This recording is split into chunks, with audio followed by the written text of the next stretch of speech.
அனைவருக்கும் வணக்கம். நான் உங்கள் சிநேகிதியின் குரல். வாங்க கதைக்குள்ள போவோம். அந்த ஏகாந்த இரவில் பௌர்ணமி ஒளிச்சாரலில் உள்ளே மஞ்சள் உடை உடுத்திய தேவதையாய் காட்சியளித்தாள். ஒவ்வொரு மலரையும் ஒரு நேசக் கவிதையாய் உதிர்த்து பூமிக்கு தூதனுப்பிக் கொண்டிருந்தன மரங்கள். அந்த ரயில் நிலையத்தில் இன்னும் சற்று நேரத்தில் புறப்பட தயாராக நின்றிருந்த அந்த ரயிலில் ஏறினாள் சம்வர்தினி. ஜாக்கிரதடி, ஊருக்கு போய் சேர்ந்த உடனே எனக்கு ஃபோன் பண்ண. ஜன்னல் வழியே அவள் கையை பிடித்தபடி மீரா கூற, பெட்டியையும் ஏர் பேக்கையும் சீட்டுக்கு அடியில் வைத்துவிட்டு அவளிடம் விடை பெற்று கீழே இறங்கினார் மீராவின் தந்தை சபாபதி. சரிடி, உனக்கும் அங்கிளுக்கும் ஒரு வாரமாக ரொம்ப தொல்லை கொடுத்துட்டேன்ல. அங்கிள் இல்லைன்னா எனக்கு இந்த வேலையே கிடைச்சிருக்காது. ரொம்ப தேங்க்ஸ் அங்கிள். அவள் குரலில் கசிந்த நன்றி உணர்வு சபாபதியை பெரிதும் நிகழச் செய்வதாயிருந்தது. எனக்கு நீயும் மீராவும் ஒன்றுதாமா வர்தினி. இதுக்கு எதுக்கு தேங்க்ஸ் எல்லாம்? அங்கே உனக்கு வேலை பிடிக்கலைன்னா எப்போ வேணும்னாலும் எங்கள் வீட்டுக்கு நீ திரும்பி வந்துடலாம் என்னம்மா? வாஞ்சியுடன் உரைத்தவரிடம் சிறு கலக்கத்துடன் விடை பெறும் போதே ரயில் நகரத் துவங்கியது. மீரா சிறிது தூரம் அவள் கையை பிடித்தபடியே ஓடிவர நட்பின் உன்னதம் அந்த நேரம் புரிவதாய் இருந்தது. என்னுடைய அம்மா, மனதுக்கு பிடிச்ச வேலை, உயிரை வளர்த்த மாமா எல்லாரையும் விட்டுட்டு இப்படி எங்கோ அனாதையா போறேனே வென்ற தவிப்பும் வேதனையும் அவளை வெகுவாய் ஆட்படுத்தின. மெதுவாக பின்புறம் சாய்ந்து கண்களை மூடிக்கொண்டாள் அவள். ரயிலின் வேகத்திற்கு எதிர்மாறை கடந்து செல்லும் இயற்கை காட்சியாய் நினைவுகள் பின்னோக்கி பயணிக்க துவங்கின. வர்தினிமா, இன்னைக்கு ஹாஸ்பிட்டலுக்கு சீக்கிரம் போகணும், நீயே எழுந்திருக்கலையாடா? அம்மா சுகந்தியின் குரல் மயிலிறகாய் இன்னும் செவிமடலை வருடுவது போல் இருந்தது. மெதுவாக விழித்தவளின் முன்னால் நெற்றியில் சிறு கீற்று விபூதியுடன் தேஜஸ் மிளிர நின்ற தாயின் உருவம். மாமா ஏதோ ஃபோன் பண்ணாங்களாமா? கேட்டபடி எழுந்து அமர்ந்தாள் வர்தினி. இல்லையடா, நீ சரியான நேரத்துக்கு வந்துடுவேன்னு தான் அண்ணனுக்கு தெரியுமே, அதான் பண்ணலைன்னு நினைக்கிறேன். சரிம்மா, நீங்கள் எப்போ ஸ்கூலுக்கு போகணும்?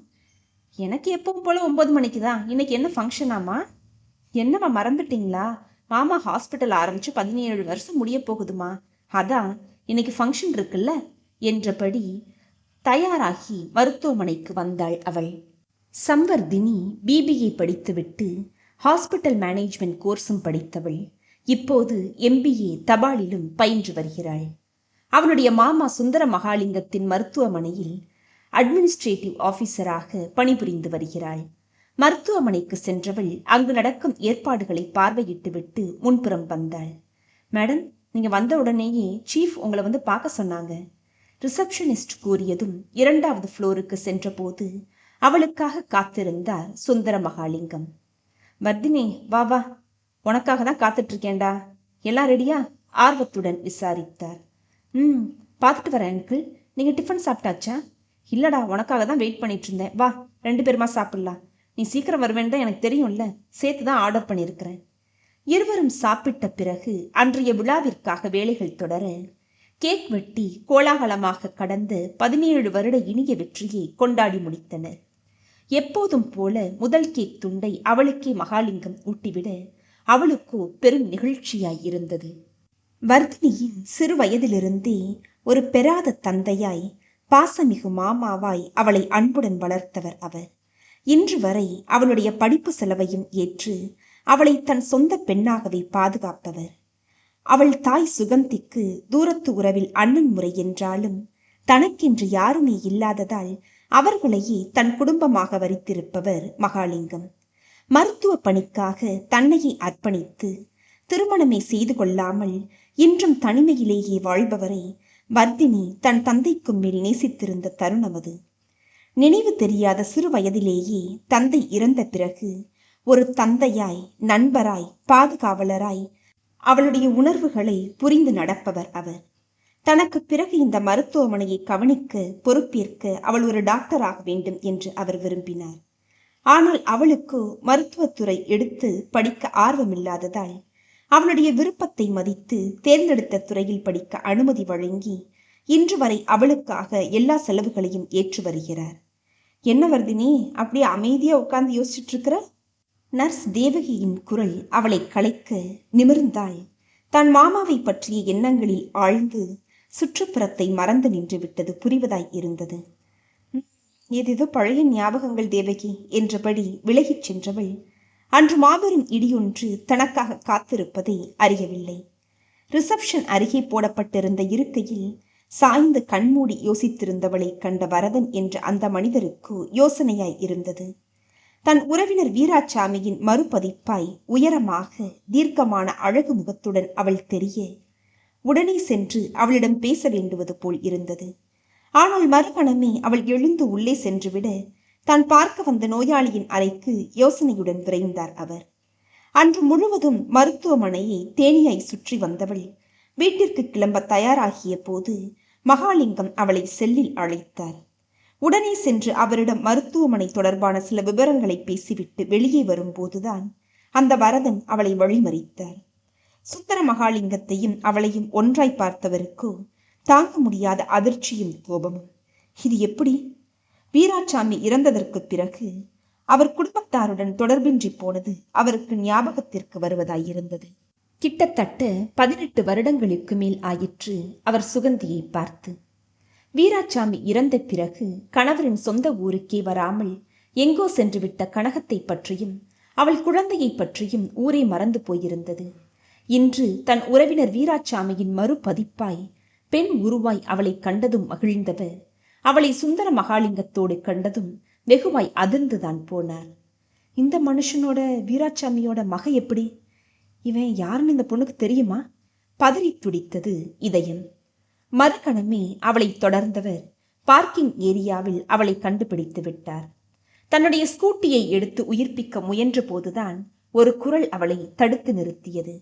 ஒரு நிமிஷமா, நீ வீராசாமி அன்னை மகன்தானே? அவர் கேட்டதும் வியப்புடன் திரும்பியவளுக்கு அவரின் அடுத்த கேள்வி பேரிடியாய் இருந்தது. எப்படிமா நீ இந்த டாக்டரோட உங்க அப்பாவை கொன்னவனோடவே நீ எப்படி? ரொம்ப அதிர்ச்சியா இருக்குமா? அவர் கூறியதும் அவளுடைய காலடியின் கீழ் பூமி பிளக்க கையில் இருந்த பிடி நழுவி ஸ்கூட்டி தரையில் சாய்ந்தது. வர்தினியின் இதயம் புயலில் சிக்கிய பூவாய் தடதடத்தது. என்ன சொல்றீங்க சார்? வார்த்தைகள் உயிர்ப்பின்றி வெளிவர சிலையாய் சமைந்து நின்று விட்டாள் அவள். ஏமா, உனக்கு தெரியாதா? உங்க அப்பா வீராசாமி அண்ணன் சாவுக்கு காரணமானவனாச்சே. அவன் பெரிய டாக்டரா இருக்கலாம், ஆனா அவன் செஞ்சது குத்தந்தானே. அவனால தானே இன்னைக்கு நீயும் உங்க அம்மாவும் தனியா நிக்கிறீங்க. அவருடைய வார்த்தைகள் முள்ளாய் தைத்தன. உடலில் சிறு நடுக்கம் ஓடியது. எங்க அப்பாவை அங்கிள் பேச மறுத்து தொண்டையிலேயே புதைந்தன வார்த்தைகள். எதையுமே நம்ப முடியாமல் உள்ளம் பதறி தவித்தது. ஆமாம்மா, அந்த ஆள் ஒரு கிரிமினல். சட்டத்தோட ஓட்டைகளை பயன்படுத்தி உங்க அப்பாவை கொன்ன கொலை குத்தத்துல இருந்து தப்பிச்சு 5 வருஷத்துல ஜெயிலிருந்து வந்துட்டதா அப்ப எல்லாரும் பேசிக்கிட்டாங்க. நானே பேப்பர்ல படிச்சுதான் தெரிஞ்சுக்கிட்டேன். அப்புறம் 14 வருஷம் கழிச்சு இப்பதான் நான் சென்னைக்கே வர்றேம்மா. என் மாப்பிள்ளைக்கு ஒரு ஆக்சிடென்ட்டு, மல்டிபிள் ஃப்ராக்சர்னு சொல்றாங்க. இங்கதான் சேர்த்திருக்கோம். நாளைக்கு ஆப்ரேஷன். என் பொண்ணுக்கு துணையா இருக்க வந்தப்பதான் உன்னையும் அந்த ஆளையும் பார்த்தேன். இப்ப வேணா அவர் சீஃப் டாக்டரா இருக்கலாம், ஆனா நிஜத்துல அவன் ஒரு கொலகாரம் தானே. சுகந்தி அண்ணியும் அண்ணனும் காதல் திருமணம் செஞ்சுக்கிட்டவங்க. அவங்கள பத்தி ஊர்ல சிலர் தப்பா பேசினப்ப நான் நம்பல. தன்னோட கணவனை கொன்னவனோடவே சுகந்தி அண்ணி தொடர்பு வச்சிருக்கிறதா, அவனோடவே வாழ்றதாவும் எல்லாரும் சொன்னாங்க. 2 பேருக்கும் இருந்த தொடர்பை உங்க அப்பா கண்டுபிடிச்சதுனாலதான் அவரை இந்த ஆளு கொலையே செஞ்சாரா. இப்போ உன்னை இந்த ஆளோட பார்த்ததுக்கு அப்புறம் அதை நம்பாம இருக்கவும் முடியல. உனக்கும் அம்மாவுக்கும் இந்த டாக்டர் தான் ஹெல்ப் பண்றாராமா? வெறுப்பும் சினமுமாய் வினவியவரை அதிர்ச்சியும் வேதனையுமாக ஏறிட்டவள் மெதுவாக பதிலளித்தாள். நீங்க சொன்னது உண்மையானு எனக்கு தெரியாது. எங்க அப்பா இறந்துட்டாங்கன்னு மட்டும் தெரியும். ஆனா அம்மாவும் மாமாவும் நான் நம்ப மாட்டேன். 2 பேருமே ரொம்ப நல்லவங்க. இனிமே என்னை தொந்தரவு செய்யாதீங்க ப்ளீஸ். சுல்லென்று கூறிவிட்டு வேகமாக ஸ்கூட்டியை கிளப்பியவளுக்குள் பெரும் சஞ்சலமும் குழப்பமும். அன்றிலிருந்தே மனதில் குழப்ப மேகங்கள் மையம் கொள்ள வீட்டிற்கு வந்த பிறகும் தன் தாயிடம் இயல்பாக பேசவே அவளால் முடியாது போனது. மருத்துவமனையில் மகாலிங்கத்திடம் இது தொடர நெஞ்சமெங்கும் புதிய பாரம் ஆக்கிரமித்திருக்க தன் உணர்வுகளை மறைக்கப்படாத பாடுபட்டாள் வர்தினி. 3 நாட்கள் கழித்து மீண்டும் ஒரு நாள் மதியம் அவளை தேடி வந்தார் அந்த வரதன். ரெஸ்ட் ரூமில் சாப்பிட்டு முடித்துவிட்டு யோசனையுடன் அமர்ந்திருந்தவளை அவரின் அழைப்பு உசுப்பியது. சம்வர்தினி, நான் சொன்னதை நீ நம்பலல்ல? சம்வர்தினிங்கிறது யாரு தெரியுமாம்மா? உன் பாட்டியோட பேரு. உங்க அப்பா வீராசாமியோட அம்மா பேரு. அவங்க தான் எனக்கு உறவு. வேணும்னா இது உண்மையான உங்க அம்மா கிட்ட போய் கேட்டுப்பாரு. அன்னைக்கு என்னை நீ நம்பவே இல்லைல்ல. இங்க பாரு, எங்க அப்பா எடுத்து வச்சிருந்த பேப்பர் கட்டிங்க எல்லாத்தையும் தபால்ல வரவழைச்சிருக்கிறேன். அது சொல்லும் எது உண்மைன்னு. அப்ப நீ புரிஞ்சுப்பா என்னைய பத்தி. ஒருவித வேகத்துடன் கூறிவிட்டு தன் கையில் இருந்த பேப்பர்களை அவளுக்கு எதிரில் இருந்த மேஜை மேல் போட்டவர் வேகமாக அங்கிருந்து திரும்பிச் சென்றார். முதல் பக்கத்திலேயே வெளியாகி இருந்தது அந்த திகில் செய்தி. மேலே அவளுடைய தந்தை வீராசாமியின் புகைப்படமும் கீழே அவரை கொலை செய்த குற்றத்திற்காக சரணடைந்திருந்த சுந்தர மகாலிங்கத்தின் போட்டோவும் தெளிவாய் தெரிந்தன. இது எப்படி சாத்தியம்? ஏன் இதுவரை என்னுடைய அம்மாவும் மாமாவும் இதை பத்தி என்கிட்ட ஒரு வார்த்தை கூட சொல்லல? தலை வெடித்து விடுவது போல் தெரிக்க ஆரம்பிக்க எல்லா பேப்பர்களையும் அள்ளி எடுத்துக்கொண்டு உடனே வீட்டிற்கு கிளம்பினாள் அவள். ரிசப்ஷனிஸ்டிடம் சென்று வீட்டிற்கு செல்வதாக கூறிவிட்டு நேரே தன் தாயிடம் சென்றாள். மனம் முழுவதும் படபடப்பாய் தன் தந்தையின் இறப்பை எண்ணி பெரும் சீற்றமாய் துடித்தது. சுகந்தி வேலை செய்கின்ற பள்ளிக்கே சென்றவள் வெளியிலிருந்து செல்லில் அவரை அழைத்தாள். அம்மா, நான் உங்களோட பேசணும். ஸ்கூல் வாசல்ல தான் வெயிட் பண்றேன். உடனே லீவ் சொல்லிட்டு வர்றீங்களா? அவள் கேட்டதும் பதறிப்போனவர், என்னடா உடம்பு எதுவும் சரியில்லையா? இந்த நேரத்தில் நீ வந்ததே இல்லையே, என்னாச்சு உனக்கு? இரு, நான் உடனே வர்றேன் என்றபடி கிளம்பினார். ஆனால் வெளியே வந்திருந்த பெரும் பூகம்பத்தை, அது அவருடைய வாழ்க்கையை பெரும் அதிர்வுக்குள்ளாக்கப் போவதை அப்போது அவர் அறியவில்லை. வாசலில் முகம் முழுவதும் சிவந்து ரௌத்திரமாய் நின்றிருந்த மகளை கண்டதும் ஒன்றும் புரியாமல் பில்லியனில் ஏறி அமர்ந்தார் சுகந்தி. வீட்டிற்கு வந்து நுழைந்ததுமே தன் ஹேண்ட்பேக்கில் இருந்த பேப்பர்களை எல்லாம் எடுத்து டீப்பாயில் சிதறவிட்டவள் கண்ணீருடன் தாயிடம் திரும்பினாள். இதுக்கு என்னம்மா அர்த்தம்? எங்க அப்பாவை கொலை செஞ்சது அங்கிளா? இதையே என்கிட்ட நீங்க சொல்லவே இல்லை. படபடவென்று பொறிந்தபடி தீக்கணலாய் கணன்றவளுக்கு பதில் கூற முடியாமல் ஒரு கணம் ஸ்தம்பித்து நின்று விட்டார் அவர். சொல்லுங்கம்மா, இது உண்மைன்னா அங்கிள் அப்பாவை கொன்னவர்னு தெரிஞ்சும் எப்படி உங்களால இப்படிலாம் இருக்க முடியுது? அப்போ அந்த மனுஷர் சொன்னதெல்லாம் உண்மையா? உங்களுக்கும் மாமாவுக்கும்? ச்சே! முடிக்க முடியாமல் அவள் திணறி நிறுத்த, வர்தினி, தப்பா பேசாதடா. அம்மா சொல்றத கேளுடா. உங்க அப்பா சாவுக்கு மகாலிங்க அண்ணன் தான் காரணங்கிறது உண்மை. ஆனா எதுக்கானதுன்னு தெரியுமா? அவர் முடிக்கும் முன்பே இடைமறித்தாள் அவள். போதும்மா, இதுக்கு மேல எனக்கு எதுவும் தெரிய வேணாம். இனிமே என்னால் அவரை உறவா ஏத்துக்கவே முடியாது. நீங்க வேணா உங்க கணவரை கொன்றவரை சுலபமா மன்னிக்கலாம், என்னால முடியாது. இதுவரைக்கும் உங்களோட இருந்ததே பாவம் நினைக்கிறேன். நான் போறேன். அவர் சாகடிச்சது எங்க அப்பாவம்மா, என்னுடைய எதிர்காலத்தை. தயவு செஞ்சு என்னை தேடாதீங்க. என்னைய தொடர்ந்து வந்தீங்கன்னா அப்புறம் நான் என்ன செய்வேன்னு எனக்கே தெரியாதுமா. நான் உயிரோடவே இருக்க மாட்டேன். கொதிப்பும் குமுறலுமாய் கூறிவிட்டு அவள் தன் அறைக்குள் சென்று படார் என்று கதவை மூட அதிர்ச்சியில் அப்படியே மயங்கி சரிய ஆரம்பித்தார் சுகந்தி. தன் உடைமைகள், பாஸ்புக், சர்டிபிகேட்ஸ், லைசன்ஸ் எல்லாவற்றையும் எடுத்துக்கொண்டு அவள் வெளியே வந்தபோது அவர் எழுந்திருக்கவில்லை. ஆனால் இதை எதையுமே உணர்கின்ற மனநிலையில் அவளும் இல்லை. வேகமாக வீட்டை விட்டு வெளியேறியவளுக்கு ஒரு கணம் எங்கே செல்வதென்றே புரியவில்லை.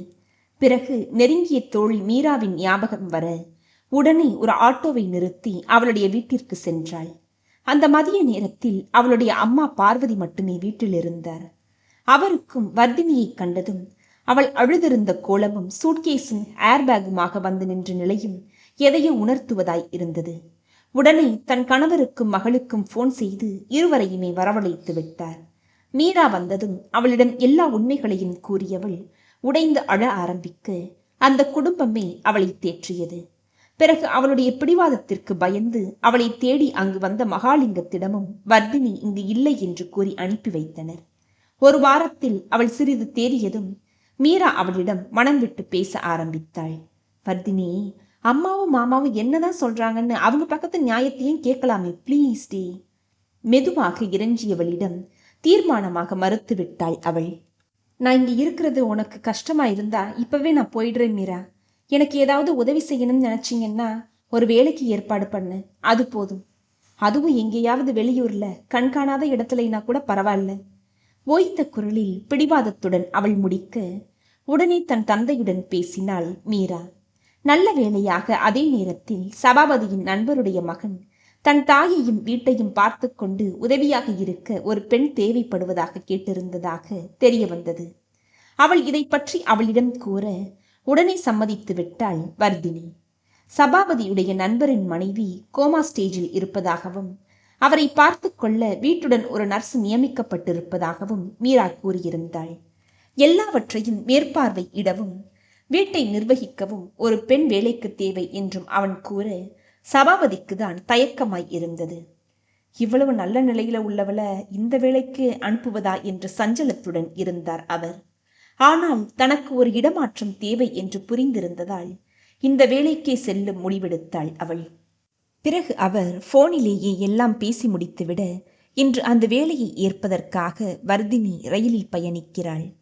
இந்த வேலையில் இருந்தபடி முதலில் MBAவை முடித்துவிட்டு பிறகு ஏதாவது ஒரு நல்ல வேலையில் சேர்ந்துவிட முடிவெடுத்திருக்கிறாள்.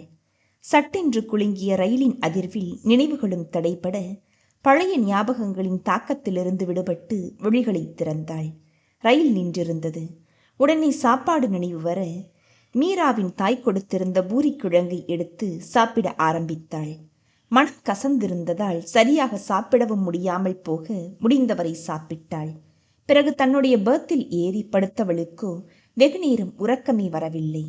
மாமாவின் துரோக செயலும் தான் எதிர்பார்த்திராத தந்தையின் நினைவில் பொங்கிய ஏக்கமும் தாயின் நடத்தையும் பெரும் கேள்விக்குறியாய் கண்முன் நின்றன. விடிகாலையில் யாரோ அவளை எழுப்புவது போல் இருந்தது. மெல்ல விழித்த போது, ஆத்தூர் நெருங்கிடுச்சுமா, 10 நிமிஷத்துல ஸ்டேஷன் வந்துடும் என்ன? TTR தான் நினைவுபடுத்தினார். ஓ தேங்க்யூ சார் என்றபடி எழுந்து தலைவாரி பல் துளக்கி முகம் கழுவி முடித்த போது ஆத்தூர் ஸ்டேஷன் வந்துவிட்டது. அங்கிருந்து உள்ளே 20 கிலோமீட்டர் சென்றால் அந்த கிராமம் இருப்பதாக சபாபதி கூறியிருந்தார். அந்த ஊரில் தனக்கு என்ன அனுபவம் காத்திருக்கிறதோ என்ற பயத்துடன் எழுந்தாள் அவள். தன்னுடைய சூட்கேஸும் ஏர்பேக்கையும் எடுத்துக்கொண்டு அவள் இறங்கும் போதே அவள் பெயர் பொறித்த பேப்பருடன் ஒரு வயதானவர் நின்றிருந்தார். நேரே அவரிடம் சென்றவள், நான் தாங்க சம்வர்தினி, சிறு முறுவலுடன் தன்னை அறிமுகம் செய்து கொண்டாள். உடனே புன்னகையுடன் அவளை வரவேற்றவர், நான் தாம்மா தென்னவனையா வீட்டு மேனேஜர் சம்பந்தம் என்றபடி அவளிடம் இருந்த சூட்கேஸையும் ஏர்பேக்கையும் வாங்கி கொண்டார். பிறகு காரில் பயணித்த போது இருபுறமும் செழிப்பான வயல்கள் மனதை பசுமையுடன் நிறைத்தன. தூரத்தே பழங்கால ஓவியமாய் விரவித்தெறிந்த மலைத்தொடர்கள் ரம்மியமாய் இருந்தது. அரை மணி நேரம் கழித்து அந்த ஊருக்குள் கார் நுழைய, இதாமா நம்ம கிராமம், பெருமையுடன் அறிமுகப்படுத்தினார் சம்பந்தம். வழியில் பாக்குத்தோப்புகளும் தென்னந்தோப்புகளும் நிறைந்து கிடக்க மெதுவாக தான் வேலை செய்யும் பண்ணை வீட்டை பற்றி பேச துவங்கினார் அவர். தென்னமையதாமா இப்ப என் குடும்ப தொழிலை எல்லாத்தையும் பார்த்துக்கிறாங்க. போன வருஷம் வரைக்கும் மெட்ராஸ்ல தான் வேலை பார்த்தாங்க. 6 மாசம் முன்னாடி தான் பெரியய்யா இறந்துட்டாங்க. எல்லா பொறுப்பும் சின்னையா அம்மா தலையில விழுந்துடுச்சு. ஆனா 3 மாசத்துல அம்மாவுக்கும் ஸ்ட்ரோக் வந்து கோமாவில் படுத்துட்டாங்க. குருவி தலையில பனங்காய வச்ச மாதிரி சின்னையா தொழிலையும் வீட்டு பொறுப்பையும் சேர்த்து பார்த்துக்க ஆரம்பிச்சாங்க. பாக்குத்தோப்பு, தென்னந்தோப்பு, பால் பண்ணை, சோப் ஃபேக்ட்ரி, ஜவ்வரிசி தொழிற்சாலை, சீவல் ஃபேக்ட்ரி, வயல் எல்லாத்தையும் இப்ப சுலபமா நிர்வகிக்க பழகிட்டாலும் வீட்டு நிர்வாகம் மட்டும் ஒரு பொண்ணால தான் முடியுங்கிறத நான் கூட சொன்னேன் தான். ஆனா இப்ப கல்யாணத்துல சின்னையாவுக்கு பெருசா ஆர்வம் இல்லை. அதான் தெரிஞ்சவங்களா பார்த்து வேலைக்கு அமர்த்தலான்னு நினைச்சாங்க. நல்ல வேலை, பெரியப்பாவோட நெருங்கின நண்பரோட பொண்ணாமே நீங்க. பெரிய கவலை விட்டுச்சு போங்கம்மா. அவர் கூறும்போதே கோட்டை போல் உயர்ந்த மதிர்ச்சுவருடன் கூடிய வீடு ஒன்று எதிரே தெரிய அமைதியானார் அவர். வாசலில் இருந்த காவலாளி முன்புறம் இருந்த பெரிய கேட்டை திறந்துவிட எதிரே நீண்டு தெரிந்த தார்பாதையில் சென்ற கார் திரும்பி போர்ட்டிகோவில் நின்றது. பழைய கால முறையில் கட்டப்பட்டிருந்த 2 கட்டுப்பண்ணை வீட்டை அழகாக நவீனப்படுத்தி இருந்தன. சென்னையிலேயே வளர்ந்தவளுக்கு அந்த அழகும் அமைதியும் ஏதோ ஒரு புதிய உலகத்திற்கு வந்த உணர்வை ஏற்படுத்துவதாய் இருந்தது. பெரும் வியப்புடன் எல்லாவற்றையும் அளவிட்டபடி அவள் உள்ளே வந்த போதுதான் வெல்கம் என்ற ஆழ்ந்த குரல் அவளை வரவேற்றது. சிறு முறுவலுடன் திரும்பினால் எதிரில் உயரமும் கம்பீரமுமாய் அந்த மனிதன் நின்றிருந்தான். இதயத்திற்குள் மின்னலாய் அவன் முகம் ஒளிர்ந்தது. அவனை கண்டவுடனேயே ஞாபகங்கள் எங்கோ சென்று விடை தேடி திரும்ப, இவனா? மனம் யோசனையுடன் குலுங்கியது. முன்பு அவனை பார்த்த வாதிட்ட தருணங்கள் சட்டென்று மேலெழும்பின. ஆனால் அவனிடமோ அவளை கண்டுகொண்ட அறிகுறியே சிறிதும் தென்படவில்லை. முகம் உணர்ச்சிகளை தொலைத்திருக்க கண்கள் கூர்மையாய் இடுங்கியிருந்தன. உனக்கு அங்கிள் எல்லாம் சொல்லியிருப்பாங்கன்னு நினைக்கிறேன். இந்த வீட்டில் எல்லா வேலைக்கும் ஆட்கள் இருக்காங்க. அதையெல்லாம் மேற்பார்வை பார்த்து சரியாக நிர்வகிக்கணும். அதான் உன்னோட வேலை. நீ ரொம்ப திறமையானவன்னு அங்கிள் சொன்னாங்க. அதை நிரூபிப்பேன்னு நினைக்கிறேன். அழுத்தமான குரலில் முடித்தவன் சம்பந்தத்திடம் திரும்பினான். சம்பந்தாண்ண, இவங்க தங்க வேண்டிய இடத்த காமிச்சிடுங்க. என்னென்ன வேலைகள்னு சொல்லிடுங்க. நாளையிலிருந்து ஆரம்பிக்கட்டும். அவன் கம்பீரத்துடன் திரும்பி வெளியேற, தேங்க்யூ சார் என்றபடி நின்றிருந்தவளுக்குள் பெரும் சஞ்சலமும் தவிப்பும். அன்று அவனிடம் வாய் சவடாலாய் பேசிவிட்டு இன்று அவன் வீட்டிற்கே வேலைக்கு வந்திருப்பது தர்ம சங்கடமாய் இருந்தது. அந்த வீட்டின் வாடியில் இருந்த விருந்தினர் அறையில் அவளுக்காக ஒன்று ஒதுக்கப்பட்டிருந்தது.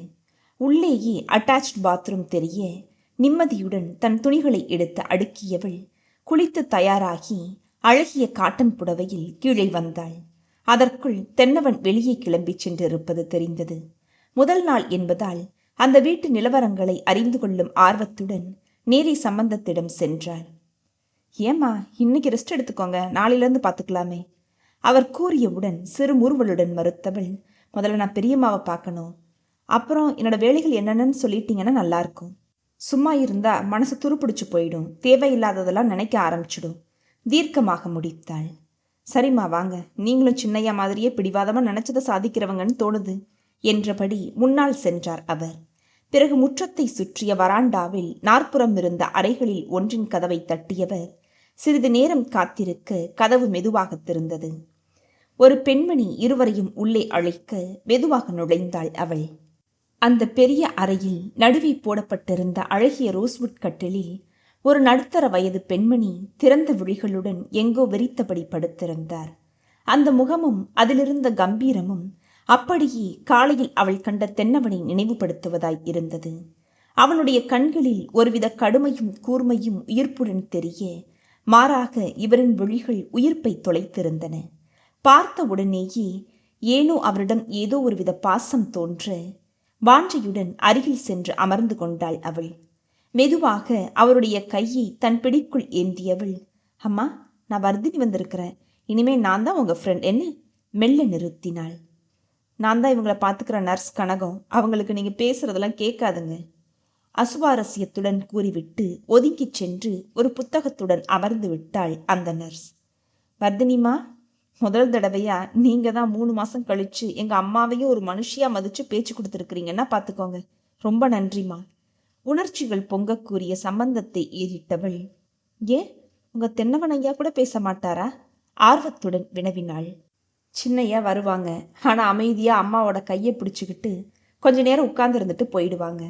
ஓ, எனக்கே அம்மாவை இப்படி பார்க்குறப்போ கஷ்டமா இருக்குதே. அவருக்கு எப்படி இருக்கும்மா? ஒரு தேனி மாதிரி சுறுசுறுப்பா இந்த வீட்டை வளைய வந்து நிர்வாகம் செஞ்சவங்கம்மா அவங்க. உடைந்த குரலில் அவர் நிறுத்த உடனே அந்த வீட்டை பழையபடி எந்தவித தடங்களுமின்றி சீராக சுழல விடும் வேகம் வந்தது அவளுக்குள். சிறிது நேரம் அங்கிருந்தவள் மெல்ல வெளியேறி முன்னறையில் இருந்த சம்பந்தத்திடம் சென்றாள். அண்ணே, எனக்கு உங்க முதலாளி அம்மா காலையிலிருந்து எழுந்ததும் என்னென்ன செய்வாங்கன்னு தெரியணுமே. அப்பதான் இந்த வீட்டை பழைய மாதிரி நான் மாற்ற முடியும். சொல்லுவீங்களா? ஆவலுடன் கேட்டாள். நிச்சயமாமா. காலையில் 5 மணிக்கு எழுந்து குளிச்சுட்டு முதல்ல பூஜை பண்ணுவாங்க. அப்புறம் சமையலறைக்கு போய் அன்னைக்கு என்ன சமையல் அப்படின்னு சொல்லிடுவாங்க. தினம் ஒரு சமையல்னு மெனு போட்டே வச்சுருப்பாங்க. தோட்டத்துக்கு போய் நீர் பாய்ச்சி பராமரிக்கிறவங்களான்னு மேற்பார்வையெல்லாம் செய்வாங்க. செடிங்கன்னா அவங்களுக்கு உயிர் தெரியுமா? அதுக்குள்ளே பண்ணையிலேருந்து பால் கேனுங்க வந்துடும். அதை நான் மேற்பார்வை பார்த்து கணக்கு எழுதி வைப்பேன். அது சரி பார்த்து பதப்படுத்த அனுப்பிச்சிடுவாங்க. அப்புறம் ஐயாவை எழுப்பி அனுப்புகிற வரைக்கும் கூடவே இருப்பாங்க. அவங்க கிளம்பி போனதுக்கப்புறம் வீடை சுத்தம் செய்கிறவங்கள கவனிப்பாங்க. சில நேரம் தானே பிடிச்ச சமையலாக செய்வாங்க. மதியம் ஐயா சாப்பிட வந்த உடனேயே கவனித்து அனுப்பிச்சிட்டு ஓய்வெடுப்பாங்க. சாயந்தரம் மறுநாளைக்கு என்னென்ன காய்கறி, பழங்கள், மற்ற சாமான்கள் வேணும்னு கேட்டு வாங்கிட்டு வர சொல்லி அனுப்புவாங்க. அப்புறம் முன்னரைக்கு வந்துட்டு பால் பண்ண கணக்கு, தென்னந்தோப்பு, பாக்குத்தோப்பு கூலி எல்லாம் சரி பார்ப்பாங்க. ஜவ்வரிசி தொழிற்சாலை, சோப் ஃபேக்ட்ரி, சீவல் ஃபேக்ட்ரி, வயல் கூலி எல்லாம் ஐயாவே பார்த்துப்பாங்க. சாயந்தரமா அம்மா விளக்கேற்றி வச்சுட்டு ஐயாவுக்காக காத்துட்ருப்பாங்க. ராத்திரி டிஃபன் முடிஞ்சு ஊஞ்சல்ல உட்காந்து வெத்தில மடிச்சு போட்டுக்கிட்டே 2 பேரும் அன்னன்னைக்கு நடக்கிற விஷயங்களை பற்றி பேசிக்கிறது பார்வதி பரமேஸ்வரனையே பார்க்குற மாதிரி இருக்குமா. அவ்வளவு ஒத்துமையா கட்டுக்கோப்போட அந்யோன்யமாக வாழ்ந்ததுனால தான் ஐயாவோட பிரிவை அம்மாவால் தாங்க முடியலைன்னு நினைக்கிறேன். இப்படி ஓஞ்சு போய் சுய நினைவு இழந்து படுத்துட்டாங்க பார்த்தீங்களா? நீங்க தாம்மா எல்லாத்தையும் மாற்றணும். கவலையுடன் அவர் முடிக்க, எல்லாவற்றையும் அவரைப் போலவே கவனித்து இந்த வீட்டை பழைய மாதிரி மாற்றுவேன் என்று மனம் சூளுரைத்தது. உடனே எங்கிருந்தோ ஒலித்த குரல் கேலியாய் வினா எழுப்பியது. உன்னால அவனோட ஊஞ்சல்ல அமர்ந்து வெத்தலை பாக்கு மடிச்சு தர முடியுமா? குறும்பாய் உள்மனது கேள்வி கேட்க, ச்சே என்றபடி சட்டென்று பரவிய விதிர்ப்புடன் அதை விளக்கினாள். எந்த ஆணுடனும் இயல்பாய் இணைந்து குடும்பம் நடத்துவது இனி தன்னால் முடியாதென்று புரிவதாய் இருந்தது. மனதில் இருந்த மென்மையான உணர்வுகளும் சக மனிதர்களிடம் இருக்க வேண்டிய நம்பிக்கையும் தொலைந்து போயிருந்தன. என்னம்மா, முகம் என்னவோ போல மாறிடுச்சு? அக்கறையுடன் கேட்டார் சம்பந்தம். ஒன்றுமில்லைங்க, ஏதோ பழைய நினைப்பு. சரி, நாளையிலேருந்து நான் எல்லாத்தையும் பார்த்துக்கிறேன். சரிம்மா, ரொம்ப சந்தோஷம். வாங்க டிஃபன் சாப்பிட்லாம். அப்படியே உங்களை சமையல்காரம்மாவுக்கும் மற்றவங்களுக்கும் அறிமுகப்படுத்திடுறேன் என்றபடி முன்னே சென்றார் அவர்.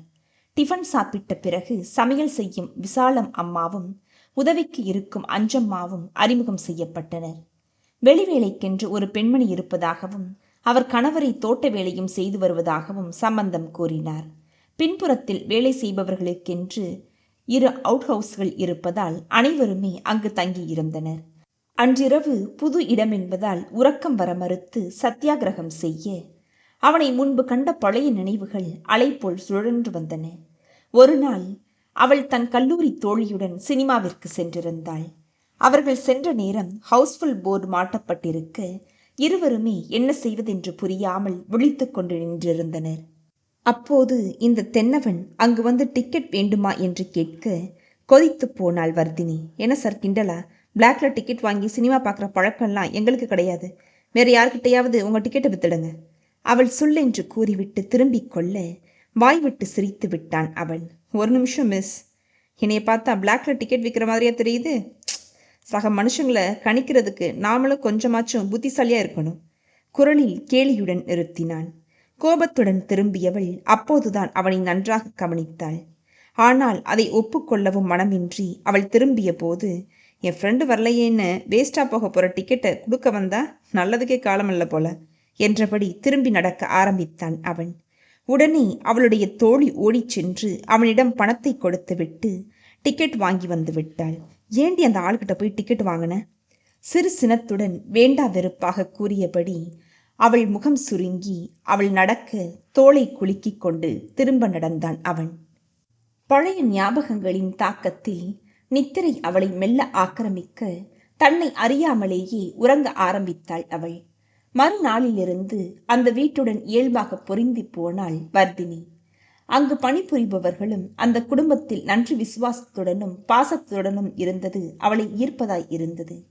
காலையில் எழுந்து குளித்ததும் பூஜை வேலைகளை முடித்து விளக்கேற்றிவிட்டு சம்பந்தம் கூறியபடி சமையலறைக்கு சென்றாள். அவளை கண்டதும் அவசரமாக காப்பி கலந்து விசாலம் வாஞ்சையுடன் அளிக்க மெதுவாக பருகியபடி டிஃபனுக்காக வேலைகளை மேற்பார்வையிட்டாள். பிறகு அம்மாவிடம் சிறிது நேரம் அமர்ந்திருந்தவள் தோட்டத்திற்கு சென்று பார்த்துவிட்டு பின்புறம் பால் கேன்களை பார்வையிடச் சென்றாள். சம்பந்தம் எழுதி வைத்திருந்தவற்றை சரிபார்த்து அனுப்பியவள் மதியம் சாப்பாட்டிற்கான மெனுவை அறிவதற்காக தென்னவனின் வருகைக்காக காத்திருந்தாள். குளித்து தயாராகி பூஜை அறைக்குள் நுழைந்த தென்னவனுக்கோ பெரும் வியப்பு. அவனுடைய தாய் நன்றாக இருந்த போது மிளிர்ந்த சுத்தமும் தேஜஸும் இன்று புதிதாய் நிறைந்திருப்பது போல் இருந்தது. ஒருவித திருப்தியும் நிறைவுமாய் பூஜை செய்துவிட்டு வெளியே வந்தவன் சம்பந்தத்தை அழைத்தான். அண்ணே, இன்னைக்கு பூஜை அறையில் யார் சுத்தம் செஞ்சு விளக்கேற்றினது? வியப்புடன் வினவினான். நம்ம வர்தினி அம்மா தாங்க. நேற்று நம்ம வீட்டில் அம்மா எப்படி வீட்டை பார்த்துப்பாங்கன்னு கேட்டாங்க. நான் தான் சொன்னேன், பவ்யமாக கூறினார். ஓ என்றபடி யோசனையுடன் தோளை குலுக்கியவன் ஹாலுக்கு வந்தபோது வர்தினி அவனுக்காக காத்திருந்தாள். சார், இன்னைக்கு என்ன மெனுன்னு சொன்னீங்கன்னா? அவள் முடிப்பதற்குள் வேகமாக குறுக்கிட்டவன், இதெல்லாம் என்கிட்ட கேட்க வேணாம், எப்பவும் போல செய்ய சொல்லிரு. அஸ்வாரஸ்யமாக கூறிவிட்டு முன்புறம் இருந்த அலுவலக அறைக்குள் சென்று விட்டான். முகத்தில் அரைந்தாற்போல் வந்த பதிலில் ஒரு கணம் விதிர்த்து நின்றவளுக்கு தன் நிலை புரிவதாய் இருந்தது. தென்னவனுடைய அலட்சியமும் பாராமுகமும் உள்ளே ஆழப்பதிந்து முள்ளாய் நெருடியது. இப்போது தான் இருக்கும் நிலையில் இந்த வேலையையும் விட்டுவிட்டால் வேறு ஒரு பாதுகாப்பான வேலை கிடைக்குமாவென்ற தவிப்பு அவளை வாய்மூடச் செய்வதாய் இருந்தது. யோசனையுடன் சமையலறைக்கு சென்றவள் விசாலத்தை தனியே அழைத்தாள். விசாலம்மா, இந்த வீட்டில் நீங்கள் ரொம்ப காலமாக வேலை செய்கிறதா சம்பந்தானே சொன்னாங்க. தினப்படி மெனுவெல்லாம் எப்படி தயார் பண்ணுறீங்க? ஆவலுடன் கேட்டாள். அம்மா முன்னாடி செய்கிற மாதிரி தாம்மா. பெரியப்பா, அம்மா, சின்னையாவுக்கு என்ன பிடிக்குமோ அதெல்லாம் தான் செய்கிறேன். அவர் கூறியதும் ஒரு கணம் யோசித்தவள், இனிமேல் உங்கள் சின்னையாவுக்கு என்னவெல்லாம் பிடிக்குமோ அதையே தினப்படி மெனுவாக மாற்றிடுங்க. இப்போ தான் பெரியய்யாவும் இல்லை, அம்மாவுக்கும் ட்ரிப்ஸ் தானே ஏறிக்கிட்டு இருக்கு. அவருக்கு பிடிச்ச மெனு உங்களுக்கும் தெரியுங்கிறதுனால தான் சொல்கிறேன். சிறு முறுவலுடன் முடித்தாள். சரிம்மா, எப்போவுமே எங்களுக்குன்னு தனியாக ஒரு குழம்பு காய் செய்வோம். அதோட சேர்த்து ஸ்பெஷலாக வீட்டில் எல்லாருக்கும் பிடிச்ச மாதிரி சமைப்போம். இனிமேல் நீங்கள் சொன்ன மாதிரி அந்த ஐட்டம் எல்லாம் சின்னையாவுக்கு பிடிச்சதாவே செஞ்சிடுறேன். உற்சாகத்துடன் சரி என்றார் விசாலம். அன்றிரவு நேற்று உறக்கத்தின் வருகையால் எங்கோ ஆழத்தில் ஒளிந்து கொண்ட பழைய ஞாபகங்கள் மீண்டும் மேலெழும்பி வந்து மிதக்க ஆரம்பித்தன. அந்த தியேட்டர் சந்திப்பிற்கு பிறகு மறுவாரமே அவனை பீச்சில் சந்தித்தாள் அவள். கடற்கரைக்கு சென்று ஸ்கூட்டியை நிறுத்திவிட்டு உற்சாக கரவொலியுடன் வரவேற்று ஆர்ப்பரித்த அலைகளுக்குள் கால் பதிக்க வேகமாக நடக்க ஆரம்பித்தாள் அவள். ஓரக்கண்ணில் யாரோ தன்னை பின்தொடர்வது புரிய கவனித்த போது அன்று தியேட்டரில் சந்தித்த அந்த உயரமான மனிதன்தான் அவளுக்கு பின்னால் வந்து கொண்டிருந்தான். உள்ளூர பொங்கிய சினத்துடன் நின்று திரும்பியவள், என்ன மிஸ்டர், அன்னைக்கு தியேட்டர், இன்னைக்கு பீச்சா? அழகான பொண்ணுங்களை பார்த்தா பின்தொடர்ந்து வழிகிறதே இந்த ஆம்பளைங்களுக்கு வழக்கமா போச்சுல்ல? படபடவென்று பொறிந்தாள். சட்டென்று அவனுடைய விழிகளில் குறும்பு சிரிப்பொன்று தடம் பதிக்க, அழகான பொண்ணா? அப்படி யாரையுமே இங்கே காணமே. தோளை குலுக்கியபடி சுற்றுமுற்றும் தேடுவது போல் பாவனை செய்தான் அவன். அதுவே அவளுள் பெரும் சினத்தை விதைத்தது. போதும் சார், உங்க கிண்டல் கேலியெல்லாம். வந்த வேலையை பார்த்துட்டு கிளம்புறீங்களா? சொல்லென்று கூறிவிட்டு அவள் திரும்ப, அப்போ உங்க ஸ்கூட்டி சாவி வேணாமா? திரும்பி போகும்போது நடந்து போறதா உத்தேசமா? நக்கலாக கேட்டுவிட்டு நடக்க ஆரம்பித்தான் அவன். என்ன, ஏன் ஸ்கூட்டி சாவியா என்றபடி உடனே தன்னுடைய ஹேண்ட்பேக்கை ஆராய்ந்தவள் பதட்டத்துடன் அவனை பின்தொடர்ந்தாள். ஒரு விரலில் அவளுடைய ஸ்கூட்டி சாவியை ஸ்டைலாக சுழற்றியபடி சென்று கொண்டிருந்தவனை மூச்சு வாங்க வழிமறித்தாள். என்னுடைய கீ உங்ககிட்ட எப்படி? தவிப்புடன் கேட்டாள். என்ன மேடம், அன்னைக்கு தியேட்டர்லையும் என்னை பற்றி தப்பாகவே நினச்சிங்க, இப்போ பீச்சா? நான் என்னவோ உங்கள் ஸ்கூட்டி சாவியை திருடின மாதிரி கேட்குறீங்க? அழகாக கம்பீரமாக ஸ்மார்ட்டாக ஒரு ஆம்பளையை பார்த்தா போதுமே பின்தொடர்ந்து வர்றதே இந்த பொம்பளைங்களுக்கு வழக்கமாக போச்சு என்ன? அவள் கூறியதையே கிண்டலாக வழிமொழிந்தவன் ஒற்றை புருவத்தை குறும்பாக உயர்த்தினான். உள்ளூர மூண்ட எரிச்சலுடன் தர்ம சங்கடமாக முறுவளித்தவள், ப்ளீஸ் என்னுடைய சாவியை தர்றீங்களா என்று மெதுவாக கேட்டாள். ஏன் மிஸ், சாவியை ஹேண்ட்பேக்கில் போடுறதே இல்லை போல? இல்லை, ஏன் எப்போதுமே கீழே போட்டுட்ருக்கிறீங்க? அதை கூட கவனிக்க மாட்டிங்களா? என்ன பாய் ஃப்ரெண்டு பார்க்குற ஆர்வத்தில் வந்தீங்களா? அவனுடைய கேள்வி அவளுள் பொங்கிக் கொண்டிருந்த கோபத்தை அதிகரிக்கச் செய்வதாய் இருந்தது. நான் ஒன்றும் பாய் ஃப்ரெண்டை தேடி போகலை, என் சாவியை கொடுங்க முதல்ல, சொல்லென்று சீறினாள். ஓ தேங்க் காட். சிறு குறும்புடன் இதழோரம் துடிக்க அவன் முடித்த போது கோபமும் குழப்பமுமாய் அவனையே ஏறிட்டாள் அவள். எதுக்கு தேங்க் காட்? எனக்கு புரியலையே. பார்க்க போனால் நீங்கள் எனக்கு தேங்க்ஸ் சொல்லியிருக்கணும் தான். உனக்கு புரியாமல் இருக்கிறதே நல்லது. இந்தாக்கி. அவள் கையில் சாவியை கொடுத்துவிட்டு விலகிச் சென்றான் அவன். அன்று 6 மாதங்களுக்கு முன்பு அவனை சந்தித்தது. அதற்கு பிறகு இப்போதுதான் பார்க்கிறாள். ஆனால் அவனுக்கு தான் எதுவுமே நினைவில் இல்லை. மறந்துருச்சா இல்லை அப்படி நடிக்கிறானா? பல குழப்ப வினாக்கள் அவளுள் மையம் கொண்டன. வர்தினிக்கு தொடர்ந்து வந்த நாட்கள் முழுவதும் வேலைக்கு உண்டான நேரம் போக மற்ற பொழுதுகள் அந்த அம்மாவுடனேயே கழிந்தன. அவருடன் கழித்த தருணங்கள் அவளுக்குள் பல புதிய சிந்தனைகளையும் அதை செயல்படுத்தும் உத்வேகத்தையும் கொடுத்தன. முதலில் அவரின் உடை மற்றும் ஹேர் ஸ்டைலை மாற்ற வேண்டும் என்று தோன்றியது. மறுநாளே அது பற்றி தென்னமனிடம் பேசுவதற்காக அவனை தேடி அலுவலக அறைக்கு சென்றாள் அவள். கதவை மெளிதாக தட்டிவிட்டு அவன் அனுமதி அளித்ததும் உள்ளே சென்ற போது ஏதோ ஒரு ஃபைலில் ஆழ்ந்திருந்தான் அவன். என்னன்னு சொல்லுங்க என்று நிமிர்ந்தவன் அவளை அங்கு எதிர்பார்க்கவில்லை என்பதை வியப்பில் உணர்ந்த அவனது புருவங்கள் அறிவித்தன. சார், அம்மாவுக்கு ட்ரெஸ்ஸு ஹேர் ஸ்டைலில் சில மாறுதல்கள் செய்யலாம்னு இருக்கிறேன், உங்கள் பெர்மிஷனோட அதான் வந்தேன். இதுக்கு ஏன் பெர்மிஷன் எதுக்கு வர்தினி? யூ கேரி ஆன், நான் பிஸியாக இருக்கிறேன்.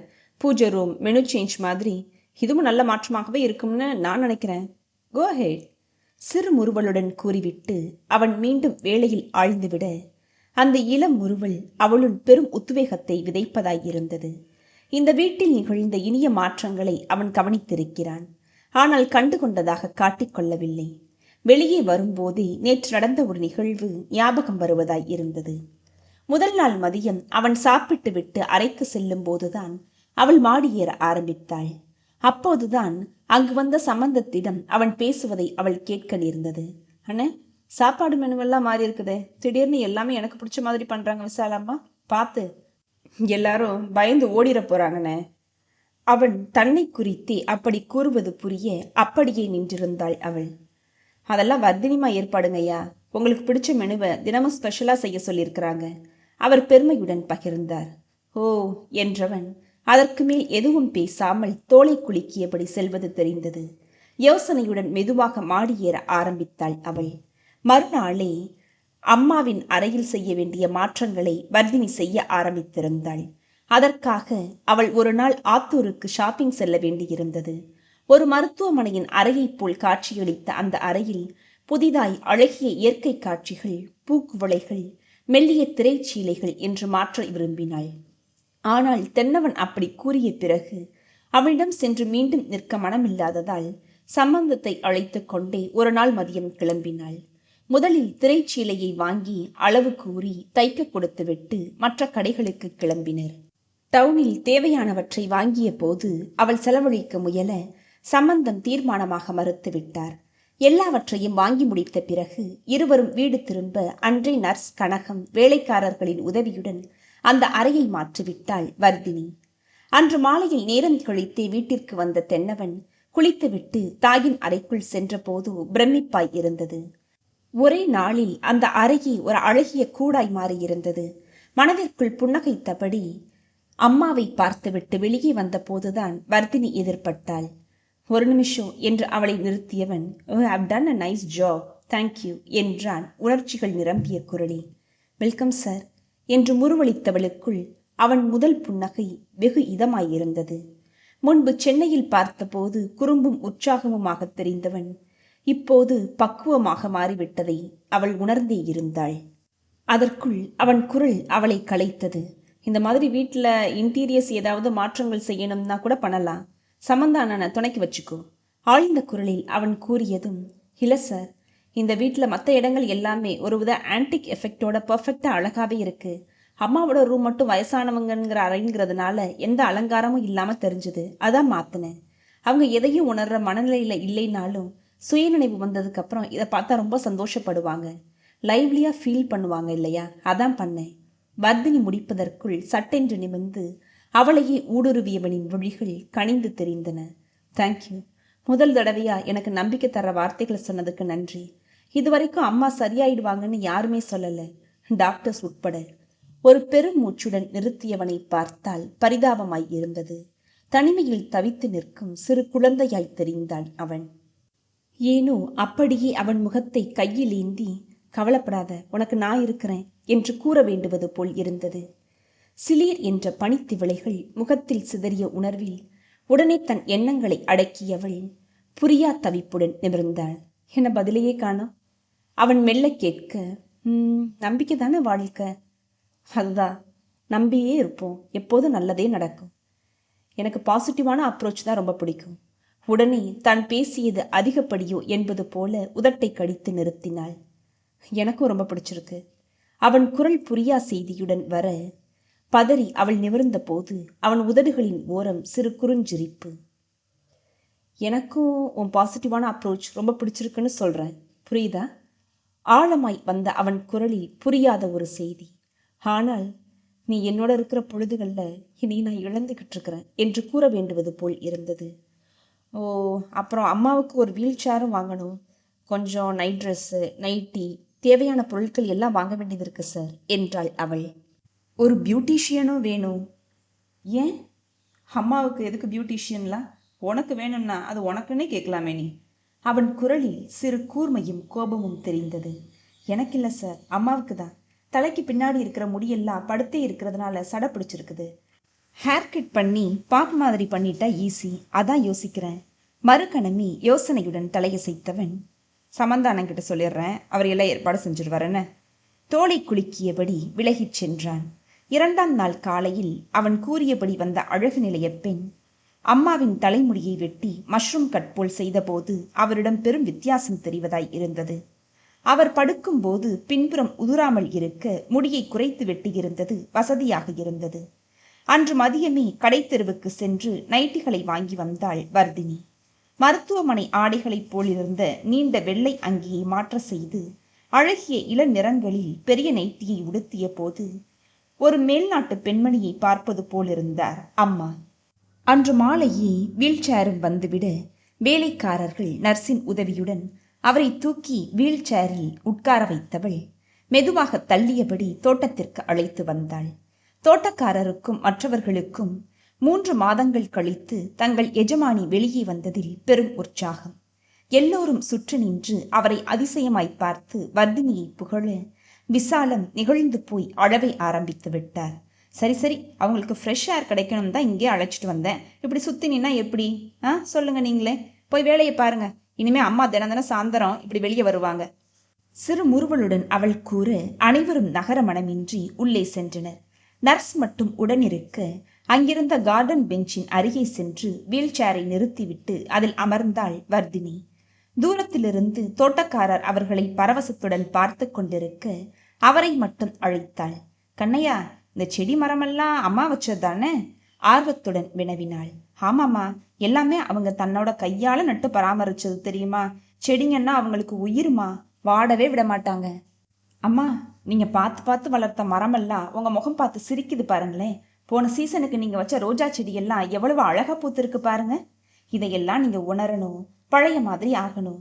அந்த பூவெல்லாம் உங்க குழந்தைங்க தானே, அதெல்லாம் நீங்க பழைய மாதிரி திரும்பி வந்து தங்களுக்கு உயிர் தண்ணீர் பாய்ச்ச மாட்டாங்களான்னு ஏக்கத்தோட காத்துக்கிட்டு இருக்குது. உங்களுக்கும் புரியுது தானே என்றாள் அவள். அவரிடம் குனிந்து அவள் பேசிக்கொண்டிருக்கும் போதே அருகில் ஏதோ விழுவது போல் இருந்தது. என்னவென்று திரும்பினால் பின்புறம் தன் தாயையை கூர்ந்த விழிகளுடன் பார்த்தபடி உறைந்து நின்றிருந்தான் தென்னவன். அவன் வரவை உணராது பேசிக்கொண்டிருந்தோமே என்ற குற்ற உணர்வுடன் அவள் எழ உடனே அவளை கையசைவில் அமரச் செய்தான். பிறகு தன் தாயின் அருகில் சென்றவனால் எதையுமே நம்ப முடியவில்லை. அவரிடம் தெரிந்த பெரிய மாற்றம், அழகிய ஆங்கிலோ இந்தியன் பெண்ணைப் போல அவர் மாறியிருந்த கோலம் அவனை அப்படியே நெகிழ்த்தி வீழ்த்தின. சட்டென்று அவர் முன்னால் சென்று மண்டியிட்டு அமர்ந்தவன் அம்மா என்ற ஒற்றை சொல்லுடன் அவர் கைகளை தனக்குள் ஏந்தி கொண்டான். இருவரும் தனித்திருக்கட்டும் என்ற இங்கிதத்துடன் அவள் விலகிச் செல்ல அவன் குரல் அவளை தடுப்பதாய் இருந்தது. வர்தினி, எப்படி இது சாத்தியமாச்சு? ஒரே நாள்ல எங்க அம்மாவோட உலகமே தலைகீழ வண்ணமயமா மாறினது எப்படி? உன்னால தானே?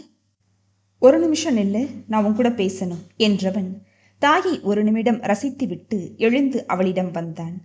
அவளுடைய கரங்களை உற்சாகத்துடன் பற்றியபடி, தேங்க்யூ, இதுக்கு மேலே என்கிட்ட எந்த வார்த்தையும் இல்லை.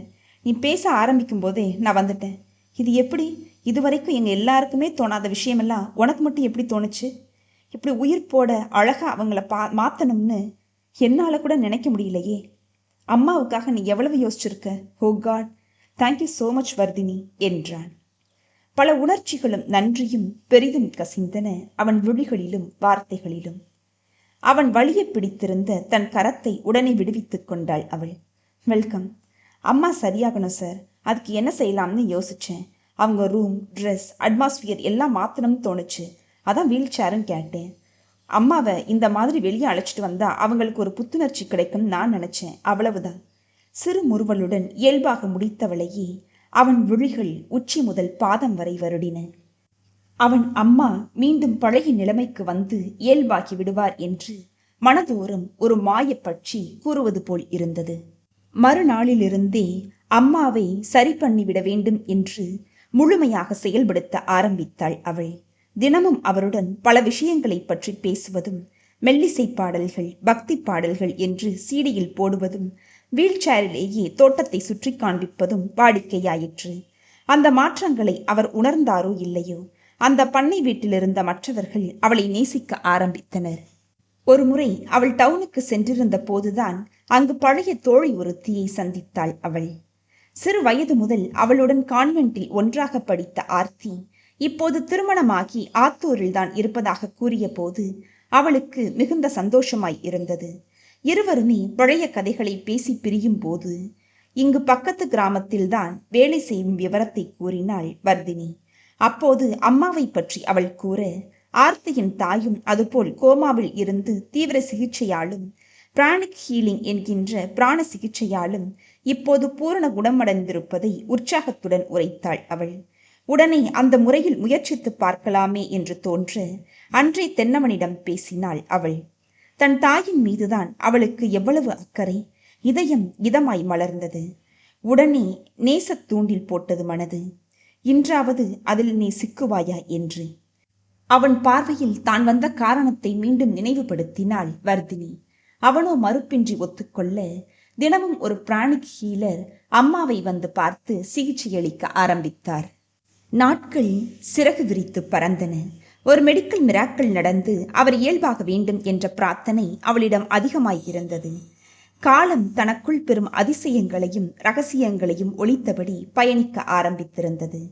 ஒரு நாள் மாலையில் தோட்டத்தில் வீல் சேரில் அவரை வைத்து தள்ளியபடி நடந்து கொண்டிருந்தாள் வர்தினி. எப்போதும் போல மலர்களை பற்றியும் மனிதன் சுவாசிக்க பிராணவாயுவை பரிசலிக்கும் மரங்களை பற்றியும் பேசியபடி வந்தவள் சட்டென்று நின்று விட்டாள். வீல் சேரின் மேலிருந்த அம்மாவின் விரல்களில் மெல்லிய அசைவு. உடனே குதூகலத்துடன் அம்மா என்று அவர் விரலை பிடித்து அவள் வருட, விழி இமைகளில் மெல்லிய சலனம் தெரிவது போல் இருந்தது. உடனே தோட்டக்காரரை அழைத்தவள் அம்மாவை பார்த்து கொள்ளும்படி கூறிவிட்டு ஓடிச் சென்று உடனே அவர்களின் குடும்ப டாக்டருக்கு போன் செய்தாள். பிறகு தென்னவனுக்கும் போனில் விவரத்தை கூற அவன் உடனே கிளம்பி வருவதாக கூறினான். பிறகு இருவருமே வந்துவிட அம்மாவை பரிசோதித்த டாக்டரும் அவருடைய சந்தேகத்தை மெய்ப்படுத்தினார். உடனே அவரை சென்னைக்கு அழைத்துச் சென்று மருத்துவமனையில் அனுமதித்து உரிய சிகிச்சை அளித்தால் சீக்கிரம் அவர் நிலையில் நல்ல மாற்றம் வரலாம் என்றும் கூறினார். திடீரென்று அவனை பார்த்த விழிகளில் மெல்லிய அசைவும் சலனமும் வர தென்னவனுக்கோ தாங்க முடியாத மகிழ்ச்சியும் உற்சாகமும், வர்தினிக்கோ விண்ணில் பறக்கின்ற உணர்வு. அன்றிரவு தோட்டத்து அழகை நிலவொளியில் ரசித்தபடி மெல்ல நடந்து கொண்டிருந்தாள் அவள்.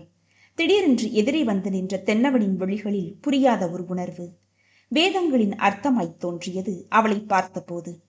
வர்தினி, தேங்க்யூ சோ மச் என்றவன் எதிர்பாராத விதமாக அவளை இழுத்து இறுக அணைத்து கொண்டான். உடலில் இருந்த ஒவ்வொரு செல்லும் தவித்து நிற்க சட்டென்று விலகி உள்ளே ஓடிவிட்டாள் அவள். அந்த வாரமே ஆம்புலன்ஸ் ஒன்று ஏற்பாடு செய்யப்பட்டு நர்ஸ் கனகத்துடன் தென்னவனும் சென்னைக்கு கிளம்பினான். அவன் திரும்பி வந்ததும் என்ன சொல்லப் போகிறானோ என்ற கவலையும் வேறு வேலை தேட வேண்டுமே என்ற சஞ்சலமும் அவளை பெரிதும் ஆக்கிரமித்தன. ஆனால் அம்மா குணமாக வேண்டும் என்ற பிரார்த்தனையும் அவளிடம் அதிகமாய் இருந்தது. 2 நாட்கள் எதிர்பார்ப்புடன் கழிய 3ஆம் நாள் காலையிலேயே வந்துவிட்டான் தென்னவன். அம்மாவை ஒரு பெரிய மருத்துவமனையில் அனுமதித்து விட்டதாகவும் அவர் தன்னுடைய குடும்ப நண்பர் என்பதால் நன்றாக பார்த்து கொள்வார் என்றும் கூறினான். அவளுடைய வேலையை பற்றி அவள் ஒன்றுமே கூறாததால் தவிப்புடன் அவனையே ஏறிட்டாள் அவள். என்ன அப்படி பார்க்குற? இப்போ 2 கவலை உனக்கு இல்லை? அம்மா ஹாஸ்பிட்டலுக்கு போயிட்டாங்களே, அவங்க நல்லபடியாக நார்மலாக திரும்பணும்னு ஒரு எதிர்பார்ப்பு. இன்னொன்று, நம்ம வேலை என்ன ஆகுமோ? இப்போதான் உன்னோட தேவையே இங்கே அதிகம் தெரியுமா? அம்மா சுயநினைவே இல்லாமல் இருந்தாலும் இங்கே அவங்க இருக்கிறதே ஒரு பலம். இல்லைட்னா எவ்வளவு வேலைக்காரங்க நல்லவங்களா இருந்தாலும் நம்ம பார்வை அவங்க மேலே இருந்துக்கிட்டே இருக்கணும்னு அம்மா சொல்லுவாங்க. அதனால் உன்னோட ப்ரெசன்ஸ் இப்போ தான் அதிகமாக தேவை. ஆழ்ந்த குரலில் கூறிவிட்டு தன் அலுவலக அறைக்கு சென்று விட்டான் அவன். நாட்கள் மெல்ல கடந்தன. இப்போதெல்லாம் எல்லா விஷயங்களுமே அவளிடம் கலந்தாலோசிக்கும் அளவிற்கு தென்னவனுக்கும் அவளுக்கும் இடையே ஒருவித நட்பு இழை கோர்த்திருந்தது. வீட்டு நிர்வாகம், பால் பண்ணை கணக்குகள் எல்லாமே இப்போது அவள் வசம் இருந்தன. அந்த வீடு ஒருவித தடையும் இன்றி இலகுவாக சுழல வர்தினியும் முக்கிய காரணமாகியிருந்தாள். ஒரு நாள் தோட்டத்தில் அமர்ந்து பழைய விஷயங்களை யோசித்தபடி இருந்தாள் அவள். மாலை காற்று ரம்மியமான குளிருடன் அவளை வருட சிலிர்த்தது இதயம். திடீரென்று மணக்கிளையில் பாலிய நினைவுகளின் மலர்வு. காட்டுச் செடிகளின் மயக்கும் மலர்கள், மண்மணம் எல்லாவற்றையும் ஒன்றாய் சேகரித்து நாசிக்கு அறிமுகம் செய்தது வாடை காற்று. சுந்தர மகாலிங்கம் தன் வாழ்க்கையில் நுழைந்த தருணங்கள் மெல்லிய புகைப்படலமாய் உள்ளே பரவின. அவளுக்கு நினைவு தெரிந்து வந்து 5வது பிறந்த நாள் அன்றுதான் அந்த திருப்பம் நிகழ்ந்தது. பார்சலில் புது கவுனும் பிறந்த நாள் வாழ்த்தும் முதலில் அன்பளிப்பாக வந்தது. அவளுக்கு புதிதாய் இருந்தது. சிவம் என்ற பெயருடன் வந்த அந்த பொருட்களுடன் ஒரு கடிதமும் இருந்ததாக அப்போது சுகந்திதான் கூறினார். தான் சுகந்தியின் தூரத்து உறவென்றும் வெளியூரில் இருப்பதால் அவளுக்கு அண்ணன் என்ற முறை என்பதால் குழந்தைக்கு இந்த பொருட்களை அனுப்பியிருப்பதாகவும் அதில் எழுதியிருந்தது. ஒவ்வொரு பண்டிகையிலும் விசேஷ நாட்களிலும் இதுவே தொடர வர்தினியின் பிஞ்சு மனது அவளை அறியாமலே அவரிடமிருந்து பரிசுகளை எதிர்பார்க்க ஆரம்பித்தது. அவர் தொலைபேசியிலும் பேச ஆரம்பித்திருந்தார். அவருடைய பரிசுகளை விட அவருடன் பேசும் தருணங்களுக்காக அந்த இளம் பிஞ்சு காத்திருக்க ஆரம்பித்தது நிஜமாய் இருந்தது. பள்ளியில் எல்லா பிள்ளைகளுடனும் வருகின்ற அவரவர் தந்தையினை ஏக்கத்துடன் கவனிப்பவளுக்கு அவர் பேச்சு ஒரு பெரும் மருந்தாயிருந்தது. அப்போதுதான் அவளுடைய 8வது பிறந்த நாளும் நெருங்கியது. அன்று காலையில் எழுந்து தயாராகி ஆவலுடன் காத்திருக்க அழைப்பு மணி ஒலித்ததும் பார்சல் வந்திருக்கும் என்ற எதிர்பார்ப்பில் ஓடிச் சென்று கதவை திறந்தாள் அவள். அங்கு புன்னகையுடன் சுந்தர மகாலிங்கம் நின்றிருக்க அவளுக்கோ யாரென்று தெரியவில்லை. பிறகு அவர் தன்னை அறிமுகம் செய்து கொள்ள அன்று முழுவதும் அவள் அவரை விடவே இல்லை. மாமா மாமா என்று பாசத்துடன் ஒட்டிக்கொண்டாள். ஆனால் சுகந்தி மட்டும் பெரிதும் ஒதுங்கியே இருந்தார். அன்றிலிருந்து அவளுக்கு ஒரு கார்டியனாய், காட்ஃபாதராய் அவர் மாறிப்போனார். மறுமாதமே ஒரு புது வீட்டிற்கு அவர்கள் குடிபுக அவள் படிக்கும் பள்ளிக்கூடம் மாற்றப்பட்டு வசதியானவர்களின் பிள்ளைகள் படிக்கின்ற பள்ளியில் சேர்க்கப்பட்டாள். அன்றிலிருந்து இங்கு வருவதற்கு முன்பு அந்த கொடூரமான உண்மை தெரியும் வரை அவள் உலகமே சாந்தியும் மகாலிங்கமும் தான் என்று இருந்தது. ஆனால் உண்மை தெரிந்த பிறகுதான் அவளுக்கும் இருவர் மீதும் பெரும் வெறுப்பாயிருந்தது. தன் தந்தையை கொன்றது அவர்தான் என்று தெரிந்ததும் அதை மறைத்த தாயின் மீது வந்த வெறுப்பும் ஒரே நாளில் எல்லாவற்றையும் தூக்கி எறிந்துவிட்டு இருவரையும் பிரிந்து வந்து விட்டாள். விழிகள் கலங்கி கண்ணீர் துளிகள் மெல்ல ஜனிக்க ஆரம்பித்தன. என்ன இங்கே வந்து உட்கார்ந்திருக்கிற? திடீரென்று ஒலித்த ஆழ்ந்த குரலில் திடுக்கிட்டு திரும்பியவள் தன் கண்ணீரை மறந்து விட்டாள். ஆனால் அவளுடைய கூர்மையான விழிகள் அதை உடனே கண்டுவிட புருவங்கள் இரண்டும் யோசனையுடன் நெறிந்தன. என்னாச்சு? உனக்கு இங்கே ஏதாவது ப்ராப்ளமா? அக்கறையுடன் அவன் வினவ அவள் உடைந்து சிதற அந்த கேள்வி ஒன்றே போதுமானதாய் இருந்தது. ஒரு விம்மலுடன் அவள் திரும்பி வேகமாக நடக்க ஆரம்பிக்க சட்டென்று வழிமறித்து அவளை ஏந்தி ஆறுதல் கூற ஆரம்பித்தான் அவன். அந்த தருணம் தன் நிலை மறந்து அவனுடைய பரந்த வலிய மார்பில் ஒடுங்கி தன் துயரங்களை அழுகையில் கரைத்தவளுக்கு திடீரென்று தன் நிலை உரைப்பதாயிருந்தது. பதறி விலகியவளை ஒருவித இயலாமையுடன் விடுவித்தான் தென்னவன். என்ன வர்தினி, ஏன் இவ்வளவு அழுக? ரொம்ப தைரியமானவன் நினைச்சேன்னா? மெல்லிய குரலில் கேட்டுவிட்டு நின்றவனிடம் எதுவும் கூறாமல் விலகிச் சென்று தன் அறைக்குள் நுழைந்தவளுக்குள் ஏனோ பலமிழந்த உணர்வு. மறுநாளிலிருந்து அவன் அவளிடம் இயல்பாய் நெருங்க வர்தினியோ வெகுவாய் ஒதுங்க ஆரம்பித்தாள். தன்னுடைய ரிஷி மூலம் தெரிந்து விடுமோ என்ற பயமும், ஒரு பலவீன தருணத்தில் தன்னை பற்றி பிறர் அறிய வழி செய்து விடுவோம் என்ற தயக்கமும் அவளை இறுகச் செய்திருந்தன. மறுநாளிலிருந்தே வாழ்க்கை தெளிந்த நீரோடையாய் செல்ல ஆரம்பித்திருந்தது. ஒரு நாள் அவளை அழைத்த தென்னவன் அம்மாவிடம் நல்ல முன்னேற்றம் தெரிவதாகவும் அவர் மெதுவாக குணமடைந்து வருவதாகவும் தெரிவித்தான். அவளுக்குள்ளே சந்தோஷ மின்னல்கள் பிரகாசமாய் பரவின. ஓ தேங்க் காட், ரொம்ப மகிழ்ச்சியா இருக்கு. அம்மா எப்போ இங்கே வருவாங்க? ஆர்வத்துடன் கேட்டாள். எப்படியும் முழுசா குணமாக 2-3 மாசமாவது ஆகும்னு டாக்டர் சொல்றாரு. அவங்க வரும்போது இங்க தன்னை குணப்படுத்தின தேவதையை பார்த்தா எவ்வளவு சந்தோஷப்படுவாங்க தெரியுமா? அவன் விழிகள் மின்மினிகளாய் ஒளிர என்றும் இல்லாத பெரும் தேஜஸ் இன்று அவன் முகத்தில். இரவிற்கு ஒரு வண்ண நிலவாய் தனக்கு அவள் மட்டுமே இருப்பதை உணரும் போதே அவள் குரல் கலைத்தது. அப்படியெல்லாம் இங்க யாரும் இல்லை சார், நான் இங்க வேலை செய்ய வந்திருக்கிற ஒருத்தி, அவ்வளவுதான். மெல்லிய குரலில் தன் தலை குனிந்தபடி அவஸ்தையாக முணுமுணுத்தாள். இல்லை இல்லை, என்னை பொறுத்த வரைக்கும் நீ என்னோட தேவதை மட்டும் இல்லை, என்னுடைய உணர்வுகளை இனிதா ஆக்கிரமிச்சு எனக்குள்ள கலந்துட்ட என் பிரியமான சகி. எப்போது அருகே வந்தான் என்று தெரியாமல் பக்கத்திலே வந்து திடீரென்று கைப்பிடித்தபடி அவன் கூற உடனே மிரண்டு விட்டாள் அவள். நோ என்று அலறியபடி அங்கிருந்து ஓட தன் அறைக்குள் அவள் புக செய்வதறியாது திகைத்தவனின் விழிகள் சட்டென்று இடுங்கின. மறுகணமே அவளுடைய அறைக்கு சென்று கதவை தட்டியவன் அவள் திறக்காமலே போக கடும் சினத்துடன் தன் அறைக்கு வந்தான். அன்று முழுவதும் தீவிரமாய் யோசித்தவனுக்குள் இறுதியாய் ஒரு முடிவு. ஒருவித நிம்மதியுடன் அன்றிரவு உறங்க ஆரம்பித்தான் அவன். மறுநாள் காலையில் தென்னவன் வெளியேறும் வரை வர்தினி அவன் கண்ணில் படவே இல்லை. இன்றே இவனிடம் இதை பற்றி பேசிவிட்டு நாளையே கிளம்பிவிட வேண்டும் என்பதில் உறுதியாக இருந்தாள் அவள். அன்றிரவு அவன் தாமதமாகவே வீட்டிற்கு வர அவளால் எதுவும் பேச இயலாது போனது. ஆனால் மறுநாள் காலையில் அவன் வாக்கிங் கிளம்பும் போது அவனை தேடிச் சென்றாள். அவன் தோட்டத்தில் இறங்கி நடக்க ஆரம்பிக்கும் போதே அழைத்தவள், சார், நான் இன்னைக்கு ஊருக்கு கிளம்பலான்னு இருக்கிறேன். நீங்கள் வேற யாரையாவது ஒருத்தரை இங்கே அப்பாயின்மெண்ட் பண்ணிடுங்க. என்னை தப்பா நினைக்க வேணாம், மெல்லிய குரலில் பகிர்ந்தாள். அதை கேட்டவுடன் அவன் விழிகள் பளிங்காய் ஒளிர முகம் சுருங்கி இறுகியது. தெருக்கோடியில் இருக்கும் ஒற்றை விளக்கு கம்பமாய் தூர ஒளிர்ந்தன அவளை பற்றிய ஞாபகங்கள். இதை அவன் எதிர்பார்க்கவில்லை என்பதை அவனுடைய முகமாற்றமே இருந்தது. தான் ஒன்று நினைத்திருக்க திடீரென்று அவள் இப்படி கூறியதும் இப்போது மனம் என்ன செய்யலாம் என்று தவிப்பில் ஆழ்ந்தது. ஆனால் மறுகணமே தெளிந்து நிமிர்ந்தவன், இன்னைக்கு நைட்டு ட்ரெயினில் டிக்கெட் புக் பண்ணிடுறேன், நீ ரெடியாயிரு. மறுபேச்சு பேசாமல் அங்கிருந்து விரைந்து அகன்று விட்டான் அவன். அன்று முழுவதும் அனைவரிடமும் பிரியாவிடை பெறுவதிலும் தோட்டத்தை சுற்றுவதிலும் தூரத்து மலைத்தொடர்களுக்கு மௌன விடை கொடுப்பதிலுமாய் கழிந்தது. பின்புற வராண்டாவில் கூடு செய்திருந்த அணில் 2 குஞ்சுகள் இட்டு குடித்தனம் நடத்தி வந்ததை அவள் அறிவாள். இப்போது அவற்றை சுதந்திர காற்றை சுவாசிக்க பழகிவிட்டதால் காலம் பறந்து இப்போது வெறுமையாகி இருந்தது அந்த கூடு. மெல்ல உள்ளே வந்தபோது வீட்டு வேலைக்காரர்கள் அனைவருமே கண்ணீருடன் விடை கொடுக்க தென்னவனுடன் ரயில் நிலையத்திற்கு கிளம்பினாள் அவள். தொடர்ந்த பயணம் மௌனத்திலேயே கழிய அவளுக்குதான் மிகவும் தர்ம சங்கடமாய் இருந்தது. மாலை வந்ததிலிருந்தே அவளுடன் அவன் எதுவுமே பேசவில்லை. ஏதோ தீவிர யோசனையுடன் இறுகி இருந்தது அவன் முகம். ஐ எம் சாரி, நான் இப்படி திடீர்னு கிளம்பிட்டேன். உடனே வேற யாரையாவது அப்பாயின்மெண்ட் பண்றது கஷ்டம்தான்.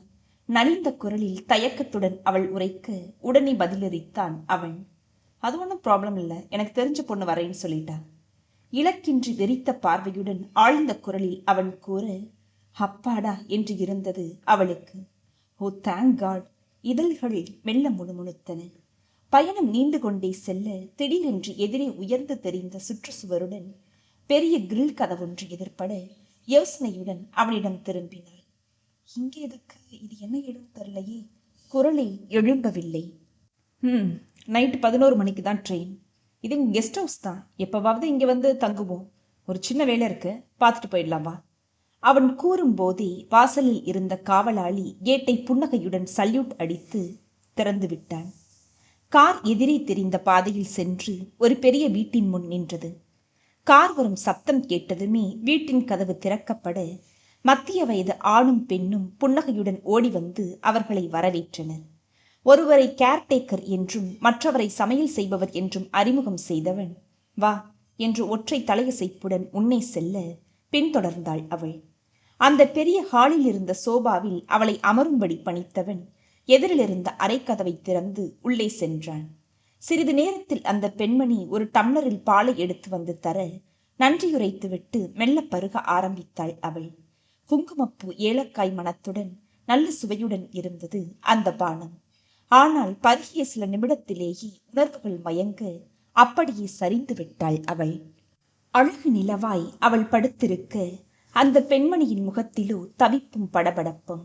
உடனே உள்ளே சென்று அந்த பெண்மணி தென்னவனை அழைக்க புருவ மத்தியில் முடிச்சுடன் வெளியே வந்தான் அவன். அவளை ஒரு பூங்குவளையாய் தன் கையில் ஏந்தியவன் அவனுடைய அறைக்கு அடுத்த அறையில் இருந்த பெரிய படுக்கையில் அவளை கிடத்தினான். உன்னோட முகத்திரையையும் மனத்திரையையும் ஒரு நாள் விளக்கி அங்கே நான் இருக்கிறத எப்போது சொல்லுவேன்? அவளிடம் மௌனமாய் கேட்டது நெஞ்சம். பிறகு அந்த அறை கதவை உள்புறமாக பூட்டியவன் 2 அறைகளுக்கும் இடையே இருந்த ஒரு கதவை திறந்து தன் ரூமுக்குள் வந்தான்.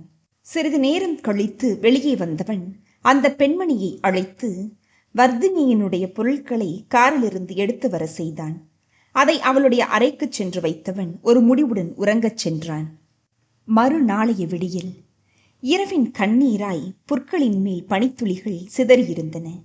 மெல்லிய வெளிச்சத்துடன் சோம்பலாய் உதயமாகிக் கொண்டிருந்தான் கதிரவன். விழிகளுக்கு மேல் பாறாங்கல்லாய் கனத்த உணர்வை விளக்கி மெதுவாக விழிக்க ஆரம்பித்தாள் வர்தினி. முதலில் தான் எங்கு இருக்கிறோம் என்றே புரியவில்லை. கண் வளர்த்தியவுடன் எதிரே தெரிந்த புதிய அறையும் சூழ்நிலையும் நேற்றைய இரவை புகைப்படலமாய் ஞாபக கிடங்கிற்குள் புக செய்தன. பதறி எழுந்தபோது உடல் தள்ளாட யாரோ அவளை பிடித்து அமர வைப்பது புரிந்தது. திரும்பினால் உணர்ச்சிகளை தொலைத்த முகத்துடன் அங்கு நின்றிருந்தான் தென்னவன். அதற்கு பிறகே எல்லாம் விளங்க முள்ளில் மாட்டிய சிறகாய் இதயம் துடித்தது. ஏன் என்னைய அவன் இப்படி? புலன்கள் விழிக்க உள்ளுணர்வுகள் அபாய அறிவிப்பு கொடுத்தன. சீற்றத்துடன் அவனையே நோக்கியவள், ஏன் என்னை இங்கே அழைச்சிட்டு வந்தீங்க? எதுக்கு அடைச்சி வச்சிருக்கிறீங்க? நடுக்கத்தை மீறிய குரலில் வினவினாள். குட், நீ புத்திசாலிதான், கண்டுபிடிச்சிட்டியே. சிறு குறும்புடன் நிறுத்தினான். பொறுமையை இழுத்து பிடித்தபடி அவள் காத்திருக்க அவளையே கூர்ந்தபடி தொடர்ந்தான். எனக்கு உன்னைய ரொம்ப பிடிச்சிருக்கு. எங்க அம்மாவை எனக்கு மீட்டு தந்த தேவதனி.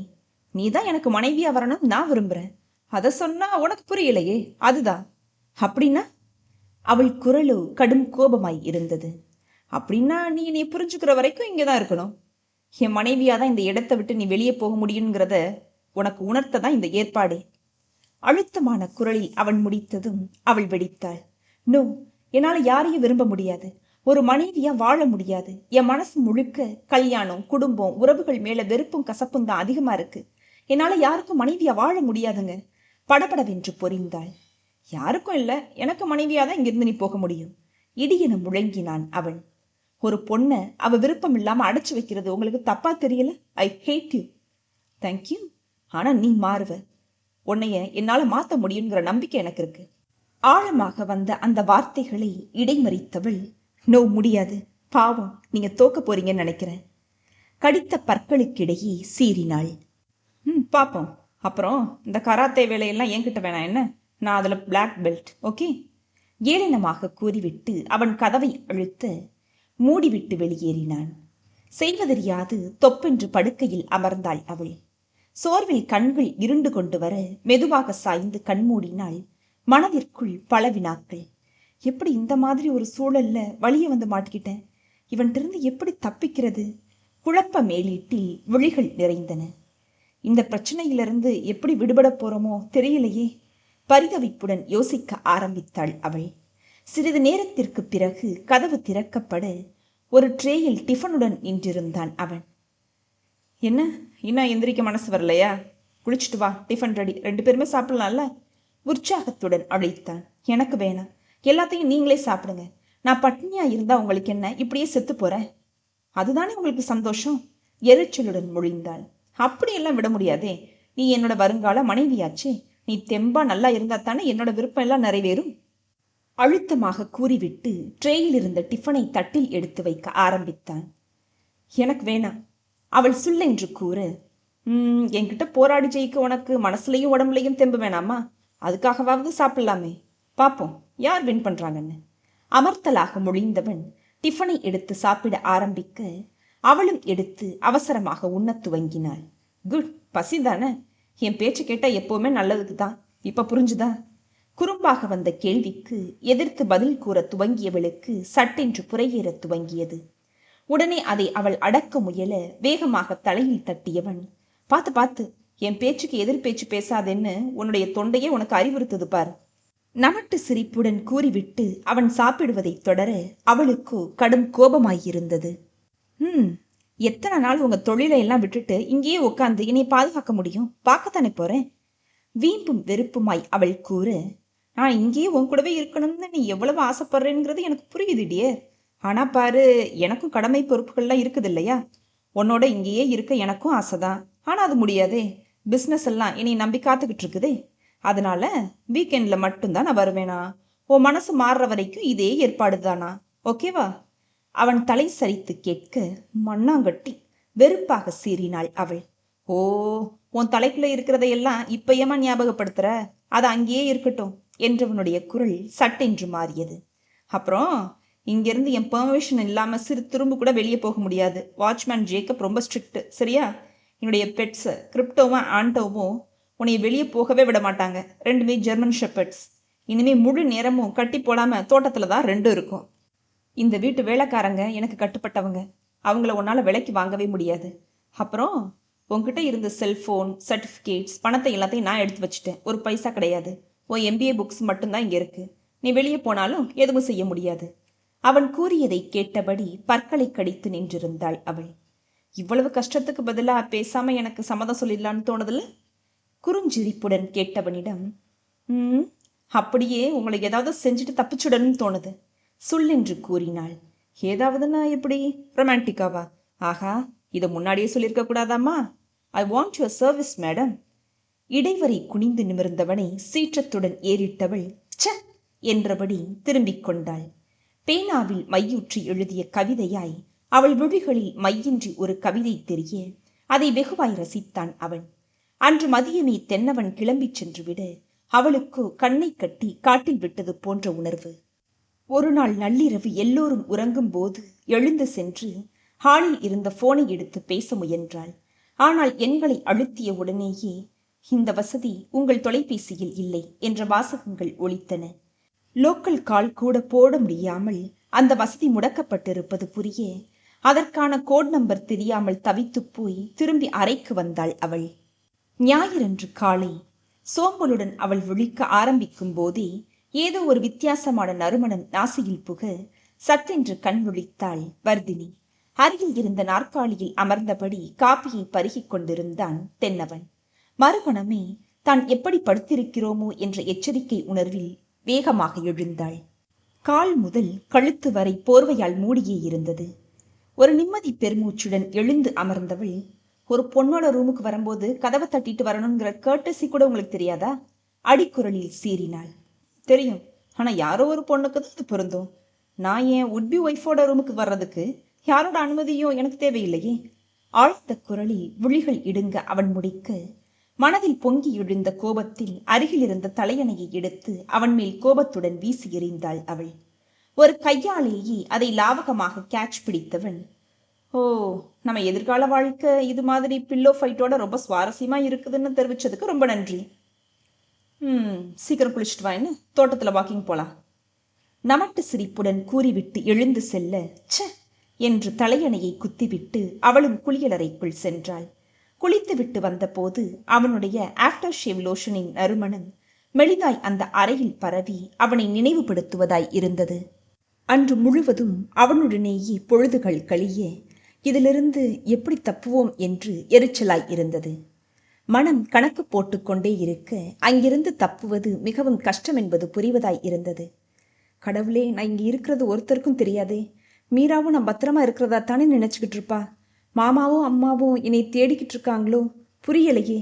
பூகம்பத்துக்கு தப்பி சுனாமில சிக்கின கதையாயிருச்சே என்னோட கதை. மனம் பல பல எண்ணி புலம்ப ஆரம்பித்தது. தென்னவனை நினைத்தால் கடும் வெறுப்பாய் இருந்தது. அன்றிரவு கிளம்பும் போது அவளுடைய அறைக்கு வந்தவன் மீண்டும் அவளிடம் பேச முனைகினான். வர்தினி, நான் இப்ப கிளம்புறேன். அடுத்த வாரம் வர்றப்ப நீ ஒரு முடிவுக்கு வந்துடுவேன்னு நினைக்கிறேன். ஆழ்ந்த குரலில் அவன் கூற விழிகள் அதீத ஒளியுடன் மின்னின. உடனே நிமிர்ந்தவள், பாவம், ஏமாற போறீங்க. என்னைக்குமே நீங்க விரும்புற மாதிரி என்னால மாறவே முடியாது சார். உதடு சுழித்து ஏளனமாக உரைத்தாள். இல்ல, நான் ஏமாற போறதில்ல. மாறப்போறது நீதான். அதையும் பார்க்கலாம். தோத்து போக போறீங்க. முதல் தோல்வி ரொம்பவே பாதிக்கும். அதனால மனசை திடப்படுத்திக்கோங்க. நக்கலாக அவள் கூற விழிகள் சிவந்து முகம் இறுகி ஏ என்றபடி அருகில் வந்தவன் என்ன செய்வானோ என்று பயமாய் இருந்தது. அந்த நேரத்தில் அறை கதவு தட்டப்பட்டது. உடனே விலகிச் சென்று கதவை திறந்தவன் படார் என்று அதை அடித்து மூடி செல்ல நொந்து போய் அருகில் இருந்த நாற்காலியில் தொப்பென்று அமர்ந்தாள் அவள். பிறகு அவன் கிளம்பிச் செல்லும் சப்தம் கேட்டு மெதுவாக கதவு திறந்து வெளியே வந்தாள். இப்போது அவளுடைய அறை கதவு பூட்டப்படுவதில்லை. வீட்டிற்குள் சுதந்திரமாக சுற்றி வர அனுமதியும் வழங்கப்பட்டிருந்தது. அந்த வாரத்தில் வேலையாட்களிடம் சைகையில் பேசியே ஓரளவு நட்புடன் பழக ஆரம்பித்து விட்டாள் அவள். சனிக்கிழமை இரவு தென்னவன் வந்து விடுவானே என்ற தவிப்பும் படபடப்புமாய் நிமிடங்கள் கடந்தன. மறுநாளைய விடியல் மெல்லிய பூங்குயில்கள் செம்போத்துகளின் திருப்பள்ளி எழுச்சியுடன் புலர ஆரம்பித்தது. வர்தினி, மெல்லிய அழைப்பு அவளை தீண்டி உசுப்ப மனமின்றி விழி மலர்த்தவளுக்கு அருகில் தென்னவனின் முகம். பதறி எழுந்து அமர்ந்தால் டிராக் ஷூட்டில் சிரித்துக் கொண்டிருந்தான் அவன். இடம் வாக்கிங் போலாவா? ஆணையிடும் குரலில் அழைத்தான். சட்டென்று பொங்கிய சினத்துடன் நானும் வரமாட்டேன்னு மறுத்தா என்ன பண்ணுவீங்க? கூர்மையாக கேட்டாள் அவள். ஓ, அப்ப என்னோட விருப்பப்படி நடக்க உனக்கு கத்துக் கொடுப்பேன். அமைதியாக வந்தது அவன் குரல். எப்படி எப்படி? அவளும் விடாமல் கேட்க, அப்படியே தூக்கிட்டு போய் பல் துலக்க வச்சு ட்ரெஸ் மாத்தி அழைச்சிட்டு போயிடுவேன். இப்ப நீ என்னோட அடிமை தானே? கண்கள் குறும்புடன் இடுங்க கூறினான். ச, இப்படி பேச உங்களுக்கு வெக்கமாயில்ல? அதற்கு மேல் அவள் அங்கிருக்கவில்லை. வெறுப்புடன் குளியலறைக்குள் சென்றிருந்தாள். பிறகு ஜீன்ஸும் குர்தாவுமாய் அவள் வெளியே வந்தபோது ஹாலில் காத்திருந்தான் அவன். இருவருமாக தோட்டத்தில் மெல்ல ஓட ஆரம்பித்த போது ஆதவன் தன் கிரகணங்களில் மெல்லிய கதகதப்பை பரிசலிக்க ஆரம்பித்திருந்தான். தோட்டத்து மலர்கள் மெல்லிய தலையசைப்புடன் விடியலை வரவேற்றுக் கொண்டிருந்தன. கிரிப்டோவும் ஆண்டோவும் லாவக நடையுடன் பின்தொடர அந்த இளங்காலை நேரத்து ஏகாந்தம் அவளுக்குமே பிடித்தமாய் இருந்தது. எதுவுமே பேசாமல் அவன் அமைதியாகவே வர அவளும் யோசனையுடன் தொடர்ந்தாள். மனம் முழுவதும் இவனிடமிருந்து எப்படி தப்புவதென்ற நினைவே இருந்தது. என்ன, நான் கூப்பிட்டதே கேட்கல போல இருக்குது. இந்த அரக்கங்கிட்ட இருந்து எப்படி தப்பிக்கலான்னு யோசனையா? அவன் குரல் திடீரென்று அவளை உசுப்பியது. உடனே விதிர்த்து நிமிர்ந்தவளுக்குள் அவன் தன் உள்ளத்து உணர்வுகளை அறிந்து கொண்டு விட்டானே என்ற படபடப்பு. அந்த நிமிடம் தென்னவனின் முகம் ஒளியுடன் மின்னியது. என்ன, கண்டுபிடிச்சிட்டேன்னு பார்க்குறியா? அவளையே கூர்ந்தபடி குறும்பாக கேட்டான். இல்லை இல்லை, உண்மையை தைரியமாக ஒத்துக்கிட்டீங்களேன்னு பார்த்தேன். என்ன உண்மை? நீங்கள் அரக்கன்கிற உண்மையைத்தான் நமட்டு சிரிப்புடன் கூறிவிட்டு அவள் நகர ஒரு கையை ஓங்கி அடிப்பது போல பாவனை செய்தவன் சட்டென்று தலை சரித்து சிரிக்க ஆரம்பித்தான். அது சரி வர்தினி, இவ்வளவு ஜாலியாக என்கிட்ட ஆர்கியூ பண்ணுறியே, அப்புறம் ஏன் என்னைய மணக்க மறக்கிற? எதிர்பாராமல் கேட்டான். மறுகணமே அதுவரை இருந்த உற்சாகத்தை தொலைத்தவள் வேகமாக முன்னே நடக்க ஆரம்பித்தாள். திடீரென்று அவள் கை வலிமையுடன் பற்றி நிறுத்தப்பட மறுநொடி அவள் முன்னால் நின்றிருந்தான் அவன். எனக்கு பதில் வேணும், நான் உன்கிட்ட தான் கேட்குறேன், புரியுதா? பதில் சொல்லலை, நாங்கள் விருப்பம் இல்லைன்னு அர்த்தம், அது உங்களுக்கு புரியுதா? அதே துணையில் வந்தது பதில். என்னதான் உன் பிரச்சனை? ஏன் விருப்பம் இல்லை? எனக்கு என்ன குறைச்சல்? என்கிட்ட என்ன குறை கண்டு? அதை முதல்ல சொல்லு, ஆழ்ந்த குரலில் கேட்டான். உங்களை பிடிக்குது பிடிக்கலைங்கிறதெல்லாம் இப்போ பிரச்சனையே இல்லைங்க. என்னால் யாரையுமே விரும்ப முடியாது, கல்யாணம் செஞ்சுக்க முடியாது. அதுதான் ஏன்? ஏன்னா நான் நிறைய காயப்பட்டிருக்கேன். என்னால் யாரையும் நம்ப முடியாது. மறுகணமே வில்லிலிருந்து புறப்பட்ட அம்பாய் வீட்டுக்குள் விரைந்து சென்று விட்டாள் வர்தினி. தென்னவனின் முகத்திலோ பெரும் மாற்றம். அவளை எப்படி மாற்றுவது என்ற சிறு கவலை புதிதாய் வந்து எட்டி பார்த்தது. மறுநாளைய விடியல் யாரோ அவளை உசுப்பி எழுப்ப விழிக்க மனமின்றி இமைகளை திறந்தவளின் எதிரே தென்னவன் ஜாகிங் சூட்டில் நின்றிருந்தான். நேற்றைய நினைவுகள் கிள்ளி எழுப்ப வேகமாக எழுந்து அமர்ந்தவளின் முன் சொடக்கு போட்டு அழைத்தான். கெட்டடி, உனக்கு 5 நிமிஷம் தான் டைம், அதுக்குள்ள ரெடியாகி என்கிட்ட வர. ஒருவித அதிகாரத்தன்மையுடன் அவன் உரைக்க அதுவரை சோம்பி இருந்த புலன்கள் சட்டென்று விழித்தன. என்ன மிரட்டி பார்க்குறீங்களா? அப்படியே வச்சுக்கலாம். இப்போ நீ என்னோட அடிமை தானே? ஓ, நான் வரமாட்டேன்னு மறுத்தா? ஏளனமாக அவள் கேட்டதுமே நறுக்கு தெரிந்தாற் போல வந்தது பதில். மறுத்தா இப்படி உன்னை தூக்கிட்டு போய் தோட்டத்தில் என் கூட நடக்க வைப்பேன், சம்மதமா? கண்கள் இடுங்க ஒருவித கூர்மையுடன் அவன் கேட்கும் போதே சிலிர்த்து எழுந்தாள் அவள்.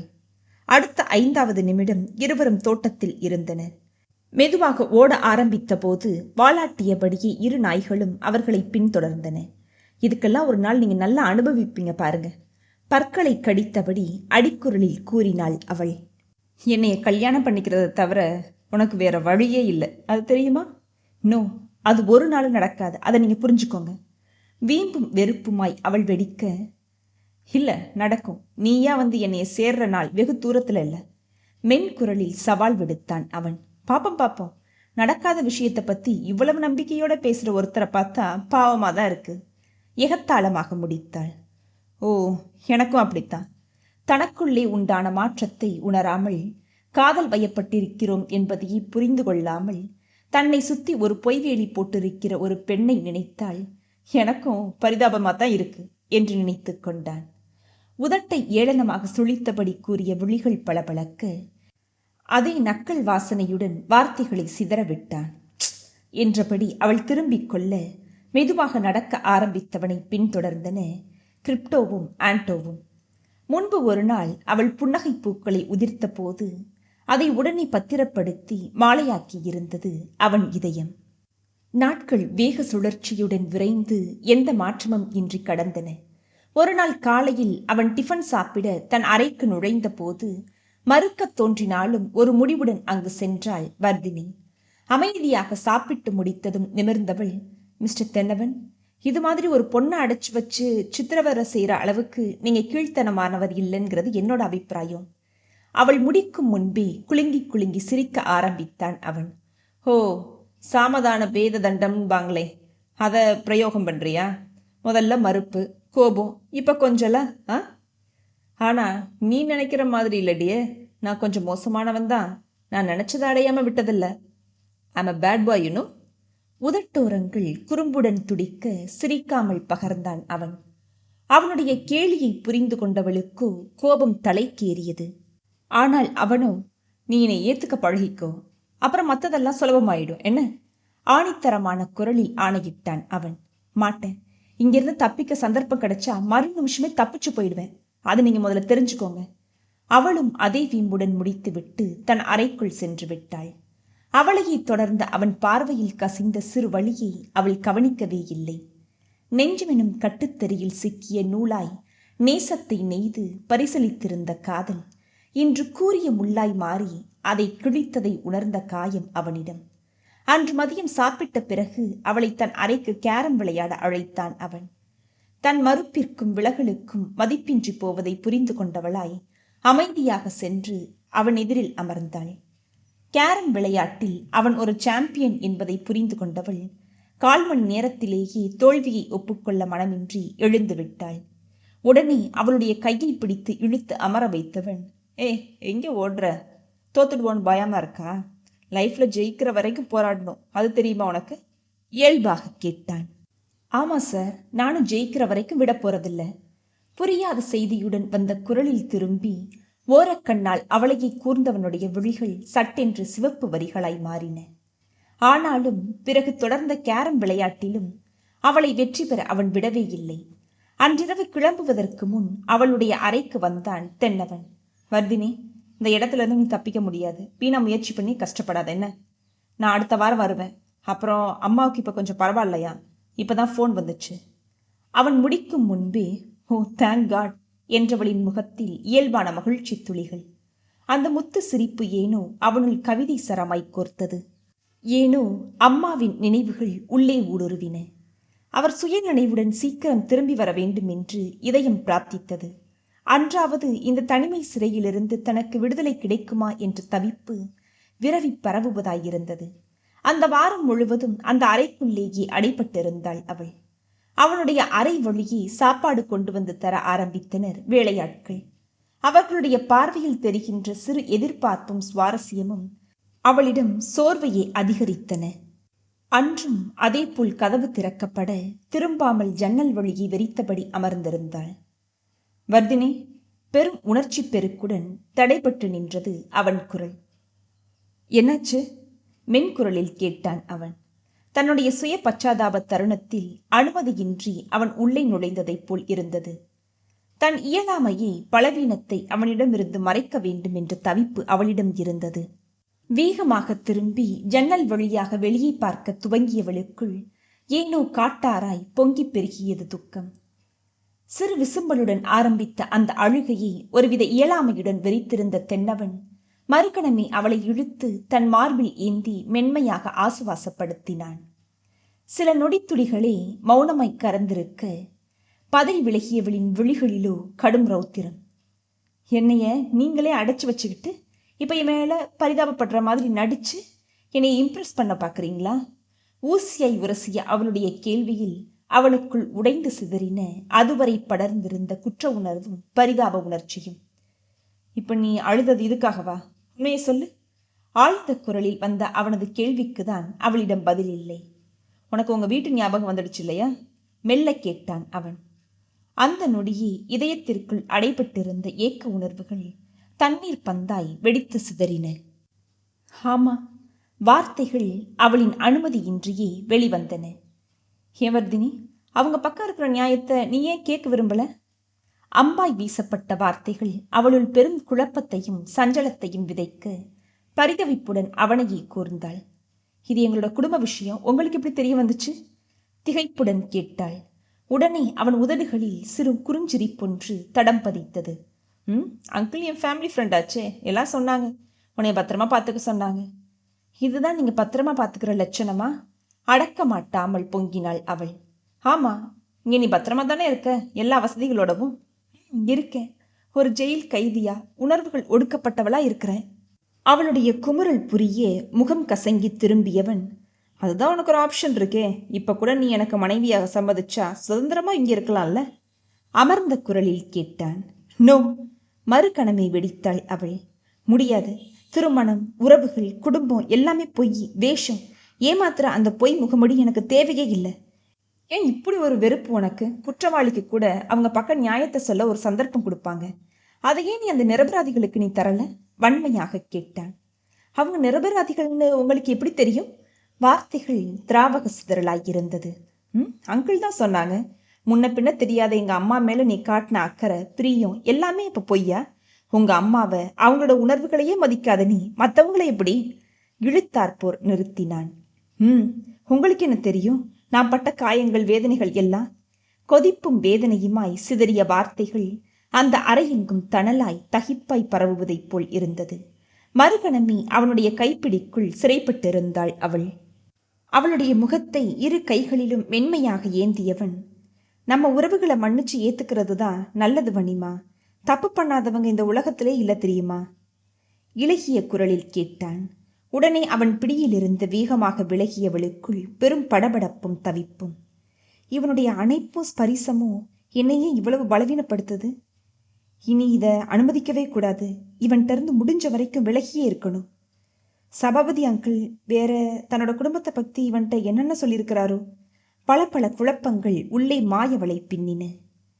கண்ணால் காண்பதும் பொய், காதால் கேட்பதும் பொய், தீர விசாரிப்பதே மெய் அப்படின்றது எவ்வளவு சத்திய வார்த்தை தெரியுமா? அவன் குரல் அவளுள் பெரும் சஞ்சலத்தையும் பலவீனத்தையும் ஜனிக்க செய்வதாயிருந்தது. வேண்டாம் ப்ளீஸ், என் குடும்பத்தை பற்றி நீங்கள் பேசுறது இதுவே கடைசியாக இருக்கட்டும். அதை மறக்கவே நான் விரும்புகிறேன். தர்ம சங்கடத்துடன் வந்த அவளுடைய குரல் அவனுக்குள் பெரும் கீறலாய் இருந்தது. நம்ம சுற்றங்களை மன்னிக்க கற்றுக்கணும் வனி. குற்றம் பார்க்கின் சுற்றம் இல்லைன்னு நீ படிச்சதில்லையா? இல்லை, எனக்கு அதை பற்றி தெரியவும் வேணாம். இந்த அறிவுரையெல்லாம் வேற எங்கேயாவது வச்சுக்கோங்களேன். அப்புறம் இன்னொரு விஷயங்க, இந்த அட்வைஸ் எல்லாம் மற்றவங்களுக்கு தானா? உங்களுக்கு யார் சொல்கிறதா? ஒரு வயசு பொண்ணை இப்படி அடைச்சி வச்சுக்கிறது தப்புன்னு இது வரைக்கும் யாரும் சொல்லலையோ? நான் ஒரு வயசு பொண்ணை இங்கே அடைச்சி வச்சேன். என் வருங்கால மனைவியைத்தானே சிறை வச்சிருக்கிறேன். சிறு குறும்புடன் முடித்தான் அவன். எனக்கு எப்போ இங்கேருந்து விடுதலைன்னு நான் தெரிஞ்சுக்கலாமாங்க? ஓ மனசுக்குள்ள நான் குடி புகுந்ததுக்கப்புறம் அப்படி ஒரு பொய்யை சொல்லிட்டு நான் இங்கேருந்து தப்பிச்சிட்டா? கூர்மையுடன் கேட்டாள் அவள். முடியாதே, நான் கட்டின தாலியோட தான் நீ வெளியவே போக முடியும். அப்புறம் எங்கே தப்பிக்கிறது? இலகுவாக வந்தது அவன் குரல். கவிதைக்கு பொருளாய் அன்றே நீ எனக்குள் கலந்து விட்டாய் என்று கூற விளைந்தது அவன் நெஞ்சம். ஆனால் மௌனமே அங்கு நேச வார்த்தைகளாயிருந்தது. அவன் கட்டுப்பாடின்றி அவளை இழுத்து அணைக்க முயன்றான். முட்களிடையே சிக்கித் தவிக்கும் ரோஜாவாய் தான் இருப்பதை அன்றுதான் உணர்ந்தாள் அவள். தென்னவன், இதுதான் உங்களுக்கு நான் தர கடைசி வார்னிங். இனிமே அனுமதி இல்லாம உங்க விரல் நனி கூட என் மேல படக்கூடாது சொல்லிட்டேன்.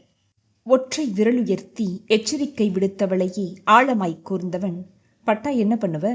ரகசிய குரலில் கேட்டான். என்னோட உயிரை நான் மாச்சுப்பேன், மாடியிலேருந்து குதிச்சிருவேன். இப்படி ஏதாவது செஞ்சு நான் பண்ண ஆரம்பிச்சிட்டேன்னா வச்சுக்கோங்க, உங்களால் என்னைய பார்க்கவே முடியாது. அழுத்தமாக முடித்துவிட்டு திரும்பிச் சென்று குளியலறைக்குள் புகுந்து கதவை அழுந்த சாற்றினாள் அவள். முகம் கசங்கி விழிகள் சிவந்து கைகள் இறுகி உள்காயப்பட்ட மனதின் உணர்வுகளை கண்ணாடியாய் அறிவித்தன. உடனே திரும்பி வெளியே சென்றவன் கேர்டேக்கரிடமும் சமையல் செய்யும் பெண்மணியிடமும் ஏதோ கூறிவிட்டு வேகமாக காரை கிளப்பிச் சென்றான். அன்றிரவு சரியாக உறங்காததால் விடிந்தும் விழிக்க மனமின்றி படுக்கையிலேயே புரண்டு கொண்டிருந்தாள் அவள். தொழிலில் கெட்டிக்காரன், தாயிடம் மிகுந்த பாசம் கொண்டவன், மனிதநேயத்தில் உயர்ந்தவன். ஏன் ஏன்ட்ட மட்டும் இப்படி நடந்துக்கிறான்? உள்ளம் கேள்வி கேட்டது. ஆனால் அதற்கு கிடைத்த விடைதான் அவளை வாரி தூக்கி போடச் செய்தது. தன்னை விட்டு விலக முடியாமல், மாறாக காதலின் விளைவாகவே அவன் இப்படி நடந்திருக்க வேண்டும் என்பது தாமதமாய் புரிவதாய் இருந்தது. ஆனாலும் உறவுகளால் வெகுவாக காயப்பட்டிருந்த நெஞ்சிற்குள் யாரையும் ஏற்றுக்கொள்கின்ற பக்குவமும் தைரியமும் தொலைந்து போயிருந்தன. அவனுடன் இணைந்திருந்த மாயத் தருணங்களை இன்று நினைத்தாலும் அதில் கோப நெடியே அதிகமாய் இருந்தது புரிந்தது. மெதுவாக எழுந்து குளித்து தயாரானவளுக்குள் திடீரென்று ஒரு யோசனை வருவதாய் இருந்தது. எப்போதுமே அவளை ஜாகிங் செல்ல அழைப்பவன் இன்று ஏன் வரவில்லை என்ற கேள்வி புதிராய் இருந்தது. அதே யோசனையுடன் அமர்ந்திருந்தவளை சமையல்காரம்மாவின் குரல் கலைத்தது. அம்மா, உங்களை அழைச்சிட்டு போறதுக்கு கார் வந்திருக்குமா? அவளையே யோசனையுடன் அளவிட்டபடி கவலையுடன் கூறினார் அவர். தென்னவன் எங்க? அவளின் கேள்விக்கு வந்த பதில் சிறு அதிர்ச்சியை அவளுக்குள் ஜனிக்க செய்வதாய் இருந்தது. சின்னையா ராத்திரியே கிளம்பி போயிட்டாங்களேம்மா. காலையில கார் அனுப்புறதா சொன்னாங்க. அதுல நீங்க உங்க விருப்பப்படி சென்னைக்கு போகலாம்னு சொல்ல சொன்னாங்க. அவர் முடித்ததும் வேகமாக எழுந்தவள், அப்படியா சொன்னாரு? வியப்புடன் கேட்டுவிட்டு வெளியே வந்தாள். வாசலில் காருடன் டிரைவர் அவளுக்காக காத்திருப்பது தெரிந்தது. அவளை கண்டதும் பவ்யத்துடன் வணங்கியவர், அம்மா, கார் ரெடியா இருக்கு. நீங்க தயாரானதும் எங்கே போகணும்னு விரும்புறீங்களோ அங்கே அழைச்சிட்டு போக விட்டு வர ஐயா சொன்னாங்க. அநேகமா சென்னைக்கு தான் போவீங்கன்னு தெரிஞ்சதுனால பெட்ரோல் டேங்கை ஃபுல் பண்ணிட்டு தான் வந்திருக்கிறேன். எப்பமா கிளம்பலாம்? அவர் கேட்டதும் ஒரு கணம் என்ன செய்வதென்றே புரியவில்லை. இதுவே முன்பு கேட்டிருந்தால் துள்ளி குதித்திருப்பாள் அவள். இன்று ஏனோ தவிப்பாய் தென்னவனுடைய திடீர் மாற்றமும் ஒதுக்கமும் வியப்பை தூண்டுவதாய் இருந்தது. உங்க தென்னவன் ஐயாவுடைய செல் நம்பர் கொஞ்சம் தர முடியுமா? ஆவலுடன் கேட்டாள். ஏனோ அவனிடம் உடனே பேச வேண்டுவது போல் இருந்தது. சாரிம்மா, எனக்கு தெரியாதே. வீட்டு நம்பர் வேணா தர்றேன். ஒரு தொலைபேசி எண்ணை எழுதி அவர் நீட்ட வாங்கி கொண்டு உள்ளே வந்தாள் அவள். கூண்டை விட்டு விடுதலையாக போகும் சிறு பறவையின் உற்சாகம் ஏனோ வர மறுத்தது. இந்த திடீர் முடிவிற்கு காரணம் என்னவென்று புரியாமல் தவித்தவளுக்கு நேற்றைய பேச்சு நினைவுக்கு வர மூச்சு முட்டியது. உடனே தன் உடைமைகளை எடுத்து வைத்த போது ஒரு பெரிய கவரை எடுத்து வந்து நீட்டினார் அந்த பண்ணை வீட்டின் கேர்டேக்கர். அம்மா, இதில் உங்கள் செல்ஃபோனும் சர்டிஃபிகேட்ஸும் பணமும் இருக்கு. நீங்கள் கிளம்பும்போது சின்னையா கொடுக்க சொன்னாங்க என்றார். தீவிர யோசனையுடன் அதை வாங்கியவளுக்குள் எதிலோ தோற்றுப்போன உணர்வு. தென்னவன்தான் அப்படி உணர வேண்டும். ஆனால் தான் ஏன் இப்படி பரிதபிக்கிறோம் என்பது அவளுக்கே புரியாத புதிராயிருந்தது.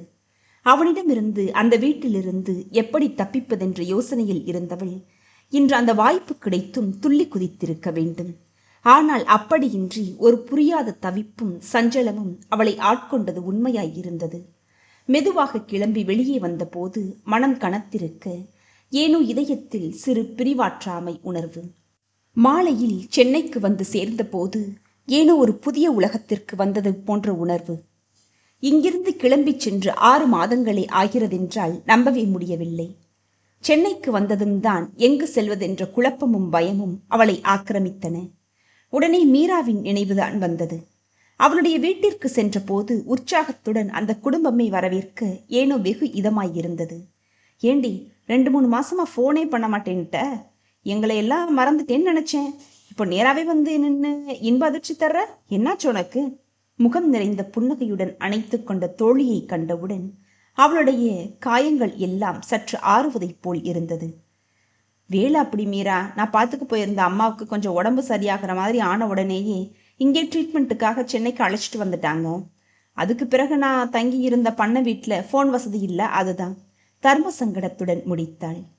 வர்தினி, அந்த கார் டிரைவர் இருக்கார்லம்மா, தான் கிளம்பட்டுமான்னு உங்ககிட்ட கேட்க சொல்றாங்க. என்னம்மா பண்றது? சபாபதி தான் அவளை அழைத்தார். உடனே வெளியே வந்தவள், ரொம்ப தேங்க்ஸுங்க. இவ்வளவு தூரம் ஓட்டிட்டு வந்துட்டு உடனே கிளம்ப வேணாமே. இங்கே பக்கத்தில் ஹோட்டலில் அங்கிளை விட்டு ரூம் புக் பண்ணி தர சொல்கிறேன். தங்கிட்டு காலையில் போகலாம்ல? அக்கறையுடன் மொழிந்தாள். இல்லைம்மா, சின்னையா அம்மாவை போய் ஹாஸ்பிட்டலில் பார்த்துட்டு கிளம்பிட சொன்னாங்க. நான் வர்றேம்மா என்று கைகூப்பி வணங்கி விட்டு கிளம்பினார். ஒரு நிமிஷங்க, அம்மா எந்த ஹாஸ்பிட்டலில் அட்மிட் ஆயிருக்கிறாங்க? அவள் கேட்டதும் அவர் பெயரை கூற சட்டென்று உடல் குலுங்கியது. அவளுடைய மாமா மகாலிங்கத்தின் மருத்துவமனைதான் அது. அவள் அந்த அதிர்ச்சியிலிருந்து விடுபடும் முன்பே கிளம்பியிருந்தார் டிரைவர். மறுநாள் எதிர்பாராத ஒரு விருந்தாளியை அவள் சந்திக்க நேர்ந்தது. காலையில் எழுந்து குளித்து உடை மாற்றும் போதே அறைக்கதவு தட்டப்பட திறந்தால் எதிரில் நின்றிருந்தாள் அவளுடைய தாய் சுகந்தி. அம்மா, நீங்களா? உதடுகள் உச்ச அதிர்ச்சியில் முணுமுணுக்க மறுநொடியே கண்ணீருடன் அவளை அணைத்து கொண்டாள் சுகந்தி. வெகு நாட்களுக்கு பிறகு அவரை சந்தித்ததில் நெகிழ்ந்து போய் நின்றவளின் மனம் சட்டென்று விழித்து கொண்டது. தன் தந்தையின் நினைவும் அவரின் துர்மரணமும் மீள முடியா சுழலாய் கண்முன் விரிந்தன. திடீரென்று விரைத்த உடலுடன் விலகி நின்ற மகளை கண்கள் கலங்க நோக்கிய சுகந்தி மெதுவாக தன் மனம் திறந்து பேச ஆரம்பித்தார். அதை வியப்பும் யோசனையுமாக அவள் செவிமடுக்க சுகந்திக்கோ காட்சிகள் கண்முன் விரிந்தன. அப்போது சுகந்திக்கு திருமணமாகி 6 மாதங்களே நிறைந்திருந்தன. 5 மாத கர்ப்பிணியாய் மனம் நிறைய மழலை கனவுகளை சுமந்து அவள் காத்திருந்த போதுதான் அந்த முதல் அதிர்ச்சியை சந்தித்தாள். அவர்களுடைய வீட்டில் வேலை செய்து வந்த வேலைக்கார பெண்ணிடமே அவளுடைய கணவர் வீராசாமி தவறாக நடந்து கொண்டதாக தெரிய வந்த போது பெரிதும் அதிர்ந்துதான் போனாள். ஆனால் அவரோ அதற்காக சிறிதும் வருத்தப்படவும் இல்லை. மனைவிக்கு தெரிந்து விட்டதே என்று கூசி போகவும் இல்லை. அப்போதுதான் அவருடைய சுயரூபமே சுகந்திக்கு தெரிய வருவதாய் இருந்தது. பெரும் கவலையும் வெறுப்புமாகவே அவர் பிரசவத்திற்கு உறவினரின் வீட்டிற்கு சென்று திரும்பி வருவதற்குள் அவருடைய குணம் வெகுவாகவே மாறியிருந்தது. அவனுடைய அடியும் உதையும் சித்திரவதைகளையும் தாங்க முடியாமல் கணவரை விட்டு அவர் பிரிய முடிவெடுத்த வேளையில்தான் அந்த அசம்பாவிதம் நிகழ்ந்து விட்டது. வீராசாமி குடிபோதையில் ஒரு வீட்டில் தனிமையில் இருந்த பெண்ணை மானபங்கம் செய்துவிட அப்போதுதான் அந்த பெண்ணுடைய அண்ணன் சுந்தர மகாலிங்கம் மருத்துவமனையிலிருந்து வீட்டிற்கு திரும்பியிருந்தார். அப்போது விளைந்த பெரும் சண்டையில் அவர் வீராசாமியை பிடித்து இழுத்து தள்ள குடிபோதையில் கீழே விழுந்தவர் பிறகு எழவே இல்லை. தலையில் அடிபட்டு அவர் அந்த இடத்திலேயே இறந்துவிட உடனே போலீசில் சரணடைந்தார் சுந்தர மகாலிங்கம். அப்போது வர்தினிக்கு 4 வயது இருக்கும். தன் கணவனுடைய துர்குணத்திற்கும் தவறுகளுக்கும் கிடைத்த தண்டனையாக அதை ஏற்று தனிமையில் வாழ்ந்து வந்தவளுக்கு இடியாய் அந்த செய்தி. வீராசாமியால் மானபங்கம் செய்யப்பட்ட அந்த பெண்ணும் அவர் தாயும் தற்கொலை செய்து உயிரை மாய்த்து கொண்ட செய்தி வெகு தாமதமாகவே சுகந்தியை எட்ட உடைந்து போனாள் அவள். அப்போதுதான் வர்தினியின் 5வது பிறந்த நாளுக்கு மகாலிங்கத்திடம் இருந்து சிவம் என்ற பெயரில் பிறந்த நாள் வாழ்த்தும் பரிசு பொருட்களும் வந்தன. அத்துடன் வந்த கடிதத்தில் தான் அவர்களுக்கு தூரத்து உறவென்று மட்டுமே குறிப்பிட்டிருந்தார் அவர். பிறகு அதுவே தொடர்கதையாக 7வது பிறந்த நாளன்று தொலைபேசியிலும் அவர் பேச ஆரம்பிக்க வர்தினிக்கோ அது பெரும் இதமாய் இருந்தது. மாதம் ஒரு முறையாவது பேசிவிடுபவர் தங்கச்சி என்று சுகந்தியை அழைக்க 8வது பிறந்த நாளும் வந்தது. அன்றுதான் இருவருமே அவரை நேரில் சந்தித்தனர். பிறகு நேர்ந்த தனிமையில் அவர் தன்னை யாரென்று வெளிப்படுத்த அதிர்ந்து போனார் சுகந்தி. தான் இழந்த தன் தங்கைக்காகவே அவளை ஏற்க விரும்புவதாக மகாலிங்கம் கூறியதும் அவளால் மறுக்க முடியாத ஒரு நிலை. தன் கணவனின் தீய குணத்தால் தானே அவரை வெறுத்து வந்ததாகவும் பல பெண்களின் வாழ்க்கையை அளித்த காமுகன் அவனென்று அறிந்ததும் அவனிடமிருந்து பிரிய முடிவெடுத்திருந்த நிலையில்தான் இந்த பயங்கரம் நடந்ததாகவும் சுகந்தி தெரிவிக்க வியப்புடன் அவளை நோக்கியபடி இருந்தார் அவர். தன் கணவனை சூரசம்ஹாரம் செய்தது சரியே என்றும் சுகந்தி கூற நெகிழ்ந்து போய் வணங்கிய மகாலிங்கத்தின் விழிகளிலோ பெரும் நீர்ப்படலம். தன் கணவரால் தாய் தங்கை வாழ்க்கை என்ற அனைத்தையுமே இழந்தவருக்கு ஆறுதலாய் வர்தினி மட்டுமே இருப்பது அவருக்கு புரிந்தது. அன்றில் இருந்து அவளுக்கு ஒரு உடன்பிறவா சகோதரராய் வர்தினிக்கு ஒரு காட்ஃபாதராய் கார்டியனாய் மாறிப்போனார் அவர். மறுமாதமே அவர்களுடைய வாழ்க்கை நிலை வசதியாக மாற வர்தினி படித்த பள்ளியும் மாறி ஒரு உயர்ந்த பள்ளியில் கல்வியை ஏற்படுத்தி கொடுத்தார் மகாலிங்கம். அன்றிலிருந்து இன்று வரை தன் வளர்ப்பு மகளாகவே அவளை பாவித்து வேறு திருமணமும் செய்து கொள்ளாமல் வாழ்ந்து வருகின்ற அந்த உத்தமரை அவள்தான் புரிந்து கொள்ளாமல் சேற்றை வாரி இறைத்திருக்கிறாள். சுகந்தி முடித்ததும் வர்தினிக்குள் பெரும் பிரளயமே நிகழ்ந்து முடிந்த உணர்வு. பிறகு சுகந்தி அவளை சமாதானப்படுத்த வெகு நேரமாகியது. உடனே தன் தாயிடம் மன்னிப்பை யாசித்தவள் தன்னை வளர்த்தவரிடம் மன்னிப்பு கேட்க விரைந்தாள். தான் தவறாக எண்ணி புறக்கணித்த அந்த அற்புத மனிதரை எண்ணிய போது தவிப்பும் குற்ற உணர்வுமே அதிகரித்திருந்தன. மகாலிங்கத்தை நோக்கி, எங்க அப்பாவால உங்க குடும்பமே அழிஞ்சோ அதை மறந்து மன்னிச்சு எங்க 2 பேரையும் உங்க குடும்பமா ஏத்துக்கிட்ட அந்த பரந்த மனப்பான்மையே எனக்கு வரல. என் அப்பாவோட வக்கரமும் சின்ன புத்தியும் எனக்குள்ள படிஞ்சிருந்தது தான் காரணமா? சொல்லுங்க அங்கிள். அவள் கண்ணீருடன் கேட்டதும் பதறிப்போய் அவளை தன்னோடு சேர்த்து ஒரு தகப்பனின் வாஞ்சையுடன் அணைத்து கொண்டார் மகாலிங்கம். பிறகு அவள் சமாதானம் அடைந்ததும், வர்தினி, பழசையெல்லாம் மறந்துடணும். இனிமே எந்த கவலையும் சஞ்சலமும் உனக்குள்ள இருக்கவே கூடாது. இன்னைக்குதான் புதுசா பிறந்தேன்னு நினைச்சுக்கோ, ஆறுதல் கூறினார் அவர். ஆனா மறக்க முடியாத ஒரு விஷயம் இருக்கு அங்கிள். தவிப்புடன் நிறுத்தினாள் அவள். என்னடா அப்படிப்பட்ட விஷயம்? வாஞ்சையுடன் அவர் கேட்க, அதுக்கு முன்னாடி உங்ககிட்ட ஒரு கேள்வி. இப்போ அம்மாவும் நீங்களும் இப்படி உருகுறீங்களே, இந்த 6-7 மாசமா நான் எங்கே இருந்தேன், எப்படி இருந்தேன்னு கொஞ்சமாவது கவலைப்பட்டு தேடினீங்களா? சலுகையுடன் கோபித்தாள். அதுக்கு தான் அவசியமே இல்லையே, உன்னைய பத்திரமான இடத்துல தானே ஒப்படைச்சிட்டு இருந்தோம். சிறு நமட்டு சிரிப்புடன் நிறுத்தினார் அவர்.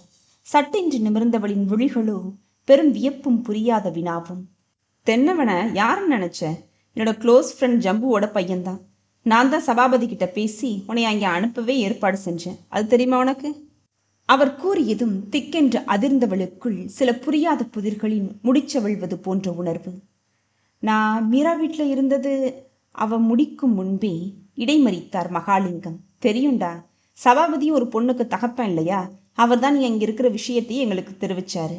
அப்புறம் சுகந்தியும் நானும் கலந்தாலோசிச்சு தான் இந்த முடிவை எடுத்தோம். சபாபதியும் சுகந்தியும் தான் இந்த விஷயத்த கொஞ்சம் ஆற போட்டு உன்னை விட்டு பிடிக்கலாம்னு சொன்னாங்க. அப்பதான் அந்த அம்மாவுடைய வீட்டையும் பார்த்துக்க நம்பிக்கையான ஒருத்தர் தேவைப்படுறதா தென்னவன் ஃபோன் செஞ்சிருந்தான். உடனே நான் இங்கே உன்னைய அனுப்பலான்னு தான் முடிவெடுத்தேன். உனக்கும் ஒரு சேஞ்சாக இருக்கணுமேன்னு தான். ஓ, அந்த அம்மாவை நம்ம ஹாஸ்பிட்டலில் தான் ட்ரீட்மெண்ட்டில் இருக்கிறதா தென்னவன் சொன்னப்பவே சின்ன சந்தேகம் வந்துச்சு தான். ஏதோ ஒரு கோஇன்சிடென்ஸ்ன்னு நினச்சேன். அவங்க இப்போ எப்படி இருக்காங்க அங்கிள்? ஆர்வத்துடன் விசாரித்தாள். நல்ல ஸ்பீட் ரெக்கவரி தான். நல்லா தான் இருக்கிறாங்க, ஆனால் இன்னும் பேச்சு சரியாக வரல. Oh thank God. சிறு நிம்மதியுடன் அவள் பகர்ந்ததும் அவளையே ஊடுருவியவர், நீ தான் இதுக்கு முக்கிய காரணம்னு தென்னவன் என்கிட்ட சொன்னான். அவன் ரொம்ப நல்லவம்மா, பெருமையுடன் முடித்தார். அவர் என்னை எப்படி அடைச்சி வச்சு கல்யாணம் பண்ணிக்க ஃபோர்ஸ் பண்ணார்னு தெரிஞ்சா இந்த வார்த்தையை நீங்கள் சொல்ல மாட்டீங்க. சிறு கோபத்துடன் அவள் கூறியதும், தெரியுமேம்மா என்று கூறி அவளை மீண்டும் அதிர வைத்தார். நீங்கள் என்ன சொல்கிறீங்க அங்கிள்? நம்ப முடியாமல் அவள் கேள்வி எழுப்பும் போதே, உங்கள் அம்மா தான் அவனோட ஐடியாவை கேட்ட உடனேயே சரின்னாங்க. யாராவது உனக்கு இந்த உலகத்தில் யதார்த்தத்தை புரிய வைக்கணும், உன் பிடிவாத குணத்தை மாற்றணுமேன்னு சொன்னாங்க. மெதுவாக நிறுத்தினார். ஓ, எனக்கே தெரியாமல் என்னை பற்றி எல்லாரும் பிளான் பண்ணுறீங்களா? கடும் சீற்றத்துடன் கேட்டாள். இல்லடா, உனக்கு ப்ராக்டிக்கல் லைஃப்பை புரிய வைக்கணும். உன்னைய சுற்றி எத்தனை பேர் உன் மேலே அக்கறையா அன்பா அனுசரணையா இருக்கிறாங்கிறத நீ உணரணும் இல்லையா? இதானே எங்கள் ஆசையும். அதுக்காக என்னைய அடைச்சி வச்சு கல்யாணம் செஞ்சுக்க வற்புறுத்தி இதனால என் எதிர்காலமே பாதிக்கப்படுமேன்னு உங்கள் யாருக்குமே தோணலையா? ஓ எதிர்காலமே தென்னவந்தான்னு நாங்கள் முடிவு பண்ணிட்டதுக்கப்புறம் தான் இந்த யோசனைக்கு ஒத்துக்கிட்டோம்டா. அப்போ என்னுடைய விருப்பம் ஆசையை பற்றியெல்லாம் உங்களுக்கு கவலையே இல்லை, அப்படித்தானே? இல்லைடா, பொதுவாக பெரியவங்க பார்த்து முடிவு பண்ணுறதானே கல்யாணம். அதைத்தான் நானும் உங்கள் அம்மாவும் செஞ்சோம். அப்போ எனக்கு தென்னவனை பிடிக்காம போயிருந்தா? தென்னவனை யாருக்காவது பிடிக்காம போயிடுமா? அவனோட அழகு, கம்பீரம், படிப்பு, குடும்ப பாரம்பரியம், அந்தஸ்து எல்லாத்தையும் பார்த்து அவனை ஒரு பொண்ணு மறுத்தா அவளுக்கு யோசிக்க தெரியலேன்னு தான் அர்த்தம். வர்தினி தன்னுடைய தவறினை உணர்ந்து கொண்டாள். அங்கிள், நான் உடனே தென்னவனை பார்த்தாகணுமே. அன்று மாலையே தென்னவனுக்கு ஃபோன் செய்து வர்தினி அங்கு வரப்போவதாக தெரிவித்தார் மகாலிங்கம். ஆனால் அவர் எதிர்பார்த்த உற்சாகமும் ஆனந்தமும் அவன் குரலில் சிறிதும் தென்படவில்லை. சரி அங்கிள் என்ற ஒற்றை சொல்லுடன் உடனே அவன் அணைப்பை துண்டித்து விட்டான். தன் மகள் அவனை எப்படியாவது மாற்றிவிடுவாள் என்ற நம்பிக்கையுடன் ஆல் தி பெஸ்ட் என்று வாழ்த்தி அவளை ரயிலில் ஏற்றிவிட்டார் மகாலிங்கம். மறுநாளையே பொன் புலரியில் ஏதோ சத்தம் அவளை உசுப்பி எழுப்ப விழித்து கதவை திறந்த போது, ஆத்தூர் ஸ்டேஷன் வந்துருச்சுமா என்றார் டிடிஆர். விழிகளும் புலன்களும் வேகமாய் அலைப்பாயே ஒற்றை சூட்கேசுடன் கீழே இறங்கினாள் வர்தினி. சட்டென உணர்வுகள் உலர்ந்துவிட ஏமாற்ற அரும்புகள் உள்ளே முட்டுவிட்டன. அதற்குள் சம்பந்தம் அருகில் வந்து விட்டிருந்தார். வாங்கம்மா, ரொம்ப சந்தோஷம் நீங்கள் வந்தது. தம்பி ராத்திரி தான் சொன்னாங்க, உங்களுக்குள்ள என்ன பிரச்சனைன்னு இருந்தாலும் அதெல்லாம் தூக்கி தூர போட்டுட்டு வந்துட்டீங்களே, அது போதும்மா. மன நிறைவுடன் கூறியபடி அவள் கையில் இருந்த சூட்கேஸை வாங்கி கொண்டார். தன் இதயமே தன்னை விட்டு நீங்கிய சோர்வும் எதிலோ தோற்றுப்போன உணர்வும் அவளுக்குள் வேகமாய் பரவின. ஆனால் சம்பந்தம் ஏதேதோ பேசியபடி வர கவனம் அவரிடம் சென்றது. நீங்கள் போனதுலேருந்து 3 நாளாக தம்பி ரொம்ப மாறிட்டாருமா. சரியாகவே சாப்பிட்றதில்ல, தன்னோட ரூம்லையே அடைஞ்சு கிடக்கிறாரு, யாரோடையும் பேசுறதில்ல, பிஸ்னஸ் எல்லாம் கூட மற்றவங்க மேற்பார்வையில் தான் நடக்குது. 2-3 நாள்னா பரவாயில்ல, ஆனால் இதுவே தொடர்ந்தா என்ன செய்யறதுன்னு எனக்கு பயமாக இருந்துச்சு. நல்ல வேளை நீங்கள் திரும்பி வந்துட்டீங்கம்மா, ரொம்ப நன்றிம்மா. அவர் கூறியதும் அவள் சட்டென்று உடைந்தாள். அண்ணே, அவ்வளோ உருகிறவர் என் ஸ்டேஷனுக்கு வந்து என்னை அழைக்க வரல? குமரலுடன் கேட்டு விட்டாள்.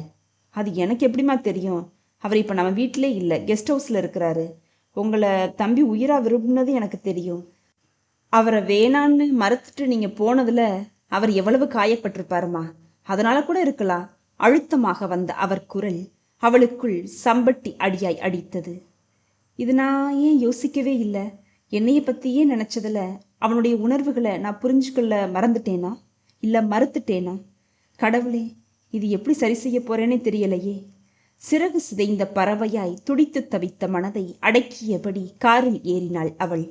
கிராமத்து பண்ணை வீட்டு வாசலில் சென்று கார் நின்றபோது காவலாளி கதவை திறக்க கிரிப்டோவும் ஆண்டோவும் குறைத்தபடி அவளை வரவேற்றன. காலையில் எழுந்து பல் கூட துலக்கவில்லை என்பது நினைவு வர சம்பந்தத்திடம் திரும்பி தான் முதலில் குளிக்க வேண்டும் என்றாள் அவள். கௌரம்மாவும் கேர்டேக்கரும் அவளை ஆவலுடன் வரவேற்று அருகிலிருந்து ஒரு விருந்தினர் அறையில் அவளை குளித்து தயாராகும்படி கோரினர். பல் துலக்கி குளித்து வேகமாக தயாராகி அவள் வெளியே வந்தபோது சம்பந்தம் ஹாலில் காத்திருந்தார். கார் சத்தம் கேட்கும்போது கூட தம்பி வெளியே வரல.